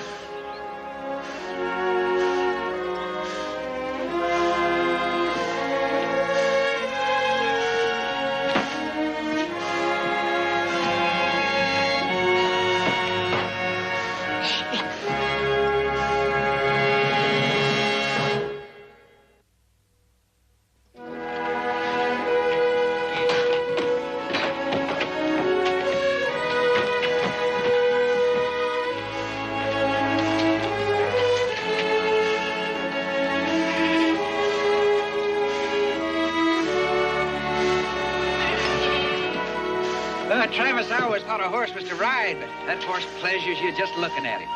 This is something special.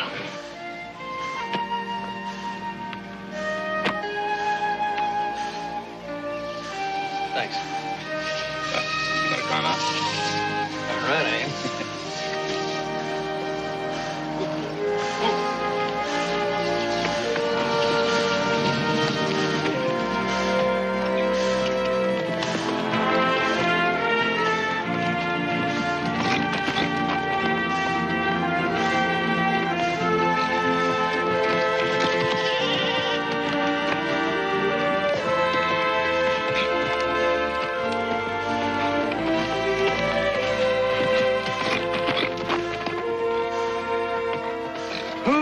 That's just some kind of horse.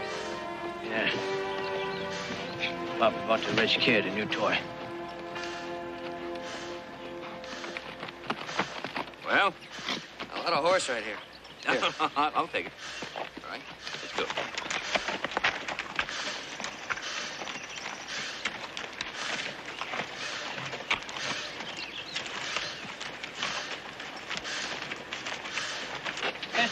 Excuse me, mister. My name's Brenner, and I was looking for work. No, nothing here. They're always looking for men up the end of track. Well, I can't do no jobs heavy lifting and carrying. I was thinking about being a conductor like yourself, if something like that. I'm afraid you're out of luck. All them jobs are taken. Ain't that just like people?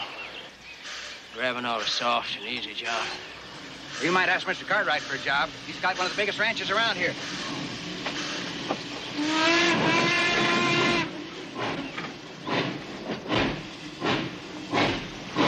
Rich man.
that again. Good heavens.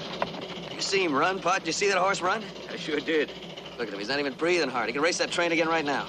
Not right now. Don't mind. All right, I'll race you home. Okay.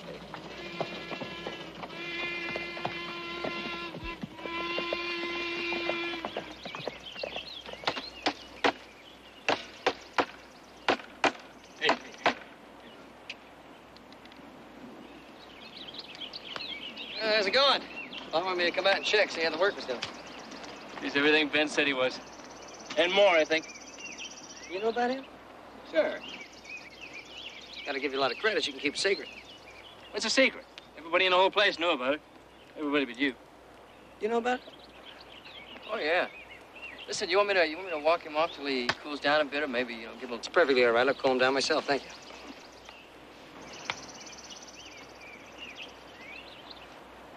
You know, 8 to 5 says Joe sleeps in the barn tonight just to keep an eye on the horse. Wouldn't you? Yeah, I sure would. So would I. Come on.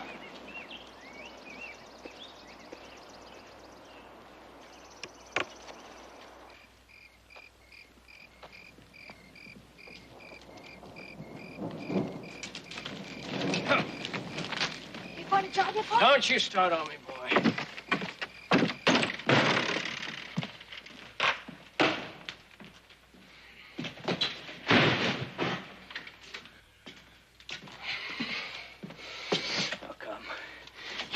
Some people in this world got so much, and some people ain't got nothing.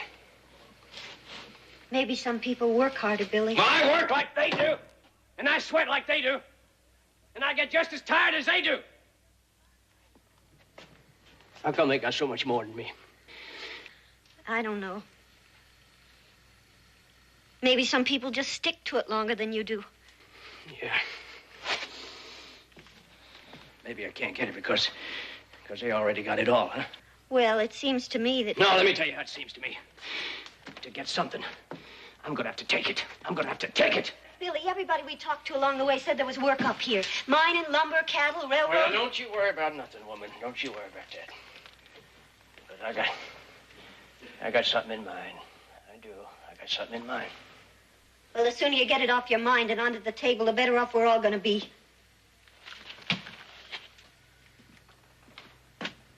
What'd you say? I said if you don't get work by tomorrow, we're gonna have to sell your horse. My horse? We ain't gonna sell my horse. We'll sell that wedding ring before we sell that horse.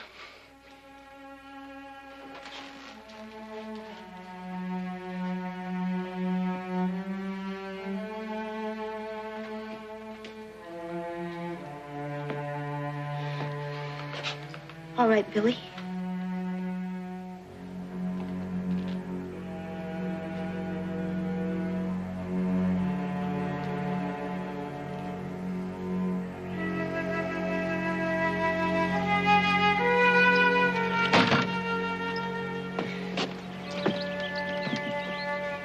Tell your Ma I might be late for supper. All right, Pa. I gotta go see about something.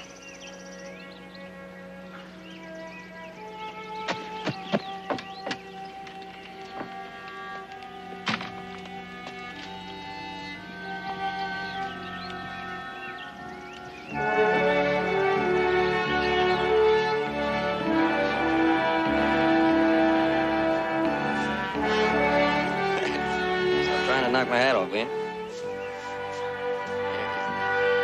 Have some fun.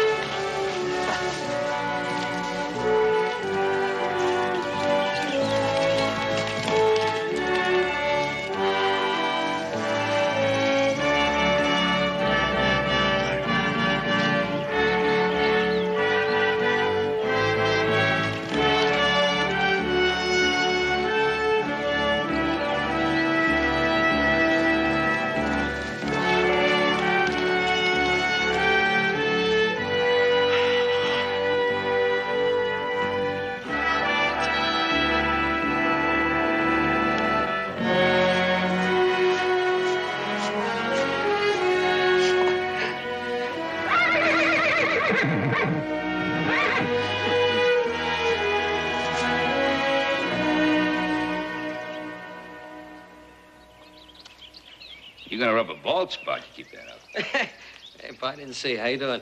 Yeah, fine. Want the boys to brand him tomorrow while they're... No, I don't want a hot iron put on this horse. We'll notch his ears then. No. Well, we've got to put our mark on him. Well, just let us figure it out. We'll decide something. All right. Howdy. Howdy. Mr. Cartwright? Yeah. Yes, sir. My name's Billy Brenner. Just moved in across the mountain over there, and I was looking for some work. Oh, yeah, well, Mr. Brenner, we got all the ranch hands we need right now. Maybe the railroad... No, I tell you, I was down there, and they... all them good jobs are taken down there. Well, they always need some help in the mines. Oh, no, sir. No, I ain't going to work down no hole. It's a job. Well, yeah, it seems to me a place this big here, Mr. Cartwright, you need some hands. Well, not right now, I'm afraid. If you think I can't do the work, Mr. Cartwright, I was foreman of a place just this big here, down in Texas. Oh, is that right? Yeah. Must have been a good job. Well, what? Maybe you ought to have kept it. Well, a fella likes to better himself, you know. No, that's true, of course. I'm afraid we have a foreman, and we are full up. I'm sorry. Well, can't you just kind of maybe... I'm sorry, Mr. Brenner.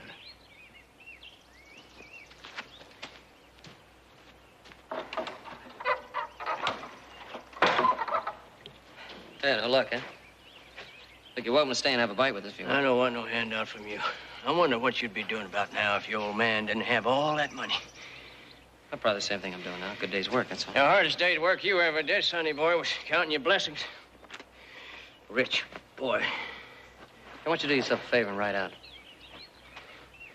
Yeah, all right.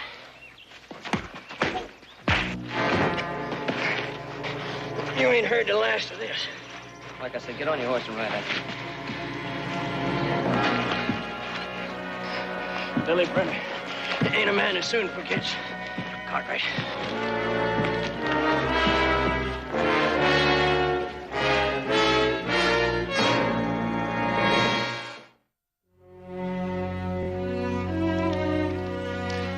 You going to sleep here?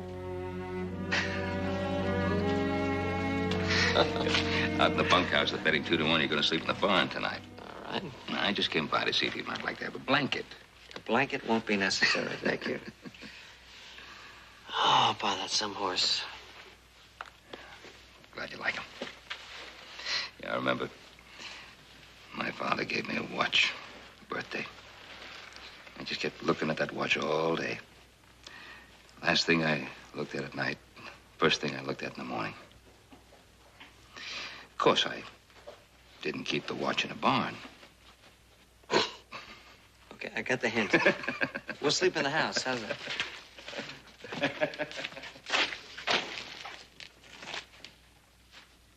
Last thing at night, first thing in the morning.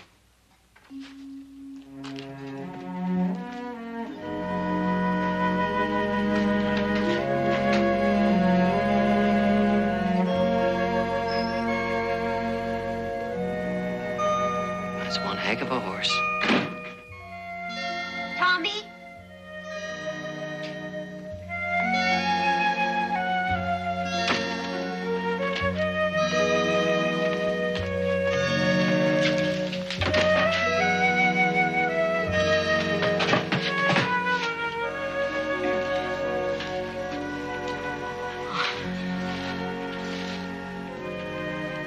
For what we're about to receive, may we be truly thankful. Maybe he got a job. Maybe he did. That's why he's so late. He probably had to stay so they could, show him what to do. It could be. Well, you know, it's not easy. Going from place to place, getting new jobs all the time. No, it's not. Ma, I've been thinking. Maybe it's about time I got a job. I'm big for my age. And strong, too. Pa said so. I've been thinking. It's time I started pulling my fair share of the load. With Pa's back like it is, and us to take care of. It ain't easy for him. You know? I know. Then it's settled.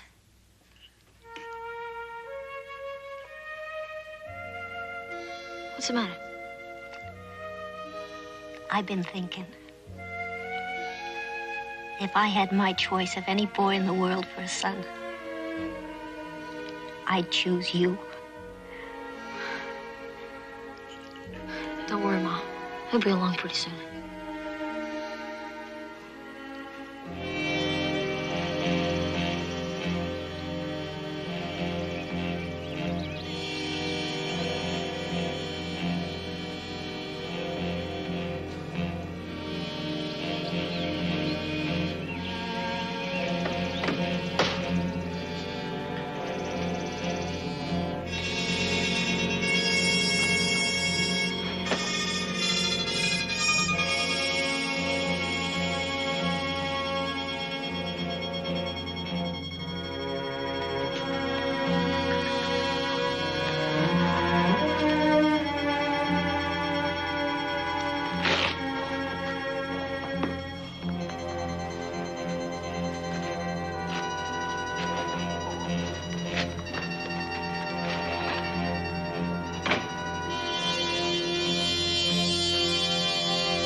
Candy, seen Joe?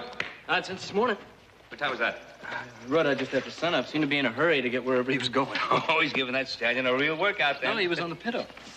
Oh, well, then I think I'll give that stallion a workout. You can't have him standing around in the barn just eating his fool head off. The stallion ain't in the barn. Where is he? I don't know. Not in the barn? No. He's not with the rest of the horses. Whose horse is that? Well, I found him out behind the barn. He was eating on some brush.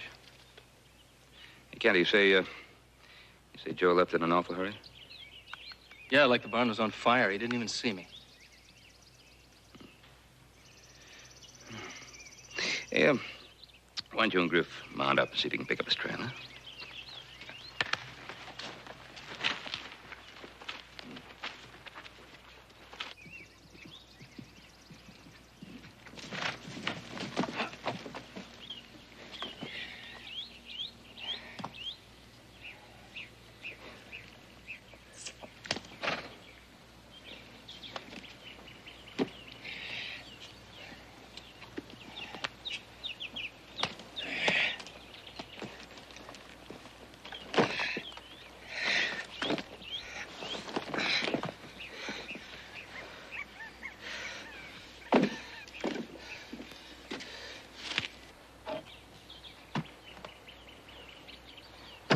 I'm hungry. Woman. It's on the stove.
Hello. How you doing?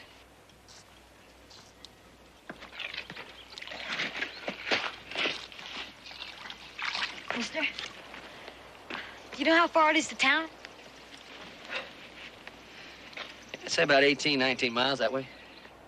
Is it that far? Yeah. Unless you want to cut over the ridge, and it's only about 7 or 8. I probably couldn't make it here and back before supper, right? No, son, I'm afraid you'll be a little late. Hey, mister, you know where I can find a job? What kind of work? Just anything that can make me some money. You see, it's for my pa. He's been set back a little. I'll tell you, son, even if you get a job back in Virginia City, you got an awful long walk to work in the morning. Yeah, 19 miles. That is a problem. But I'll work it out. I'm sure you will. Hey, mister, which way you going? I'm heading that way. Me too. Come on.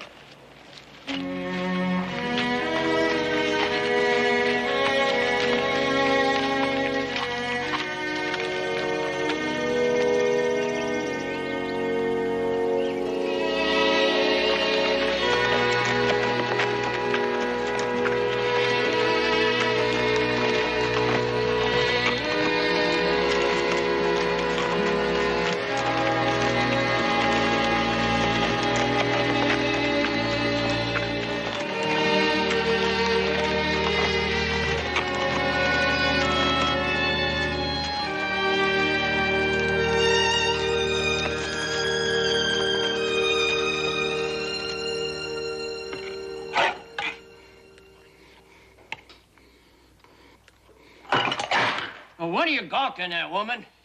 You got something on your mind, you speak up. Just speak up. Where'd you get the horse, Billy? I traded for it, Alice. Straight across. My horse for that one. With or without the saddle?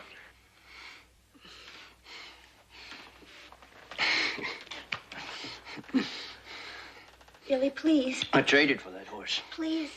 You understand? Please, Billy. You understand, don't you? Yes, yes, I understand. All right.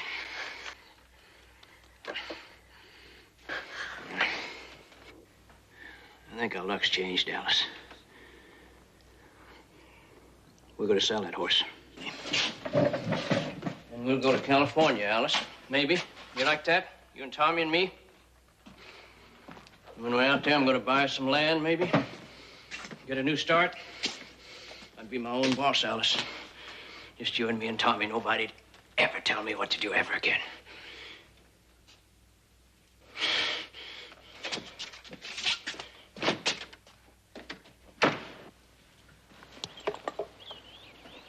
Don't move, Brenner. Keep both hands on the saddle. Run, Bob! Tommy! Get him in the house, Alice!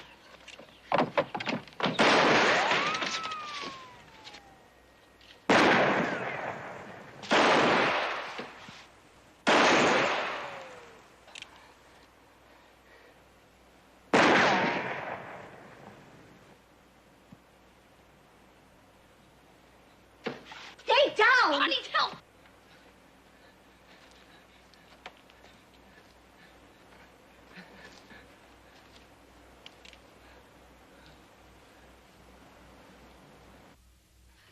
He needs me!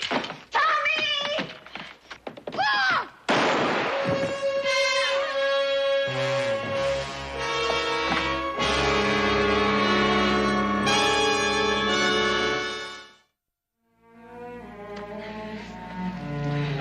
Hurry up with the rags. Tommy. Tommy. Press down here. It ain't gonna work. It ain't Just press gonna down. work. You gotta put pressure on where you can be able to stop the bleeding. Don't worry about it. It's not gonna feel anything. Just keep the pressure on it. Brenner! Look, keep pressure on that wound, all right?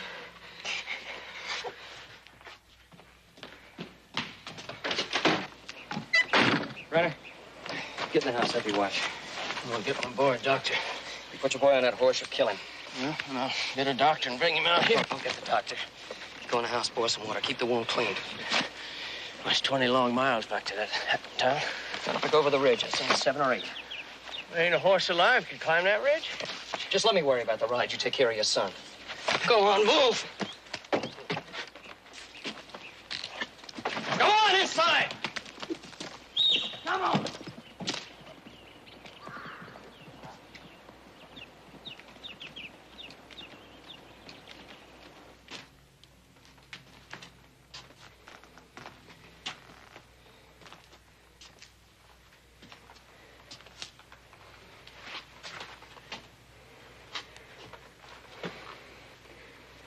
Don't you touch him. You act like I meant to do it. You did it, Billy. You shot your own son over a horse you stole. No. He ran out in front of me. And you shot him. What? It was Cartwright's fault. It's always somebody else's fault, ain't it, Billy? It's their fault you can't get a job. It's their fault you can't keep the job you get. It's their fault we ain't got a decent home or food or clothes. It's their fault you stole a horse and shot your son. You're as pure as blue sky and as clean as spring water. A man with no faults. And no honor, no decency, and no love.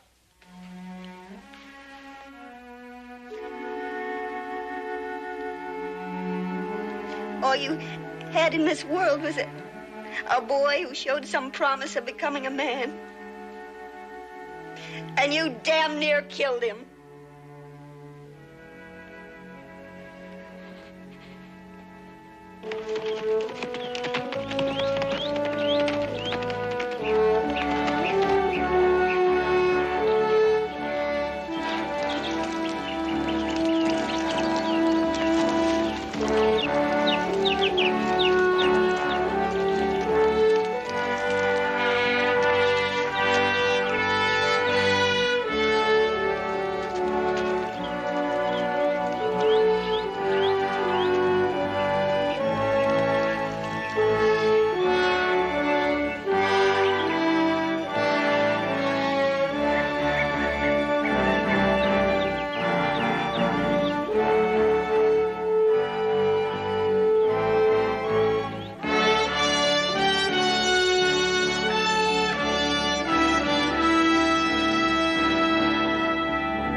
I think we lost it. Yeah, maybe. He's probably back there in Virginia City having a beer right now. Well, which way? This way. Come on. We'll try the other side of the mountain.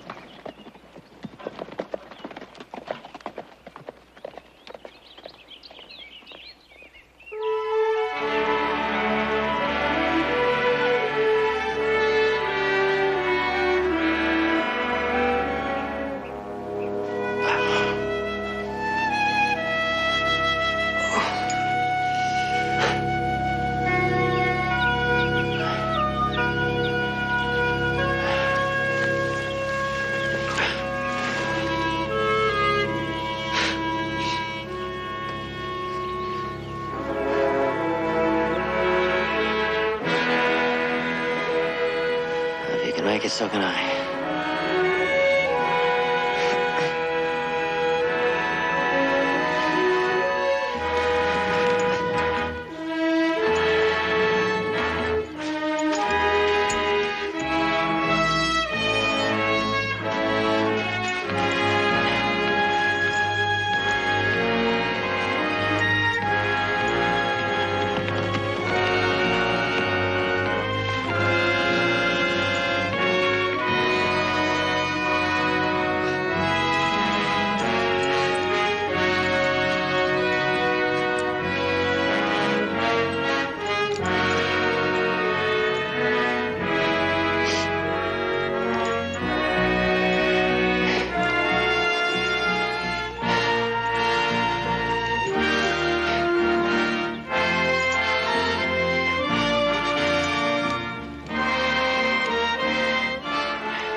Griff, you ride to town and get a doctor. Take him to the old shack in Salt Creek. Boy been shot there. Gotcha.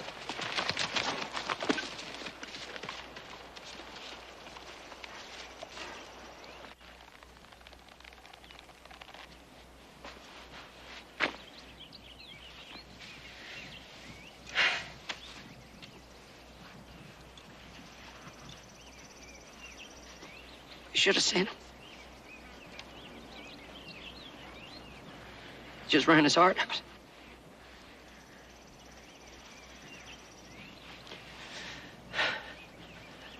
Said he couldn't go over that ridge. But when I tell you, he went. Just ran his heart out.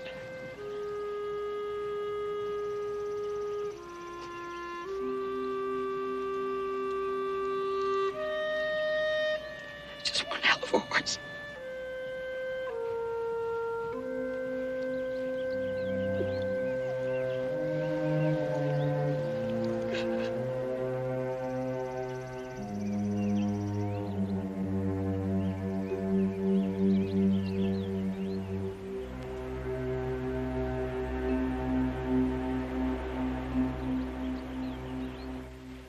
Pa.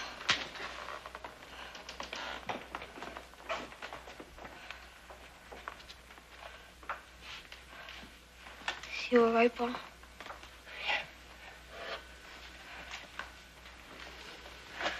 Yeah, I think you'll be all right.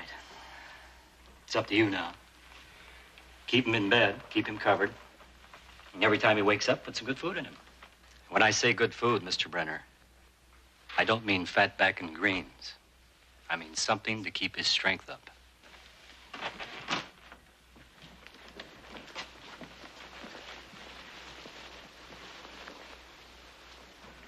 I just don't know how to thank you. It's all right. No, I can accept a favor, but I can't take charity. Come on, it's not for you, it's for the boy. He's gonna need food and some medicine. He doesn't have to know where the money came from. For Tommy. Mr. Cartwright, what are you going to do about Billy? What does he think of the boy? They're close, very close. Let's just let him stay close now. Thank you. I'm just glad I didn't get here too late, Joe. And I darn near didn't make it. Thanks again. Mr. Cartwright, I want to tell you that I'm sorry. Sure am sorry. No, sorry doesn't mean anything to me, Brenner. Sorry's just a word. It doesn't mean a thing. You want to say you're sorry, you tell your wife, you tell your son. Maybe they'll forgive you. I don't.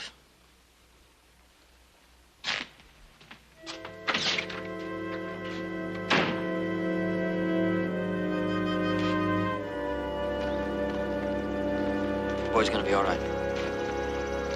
What about Brenner? Forget him.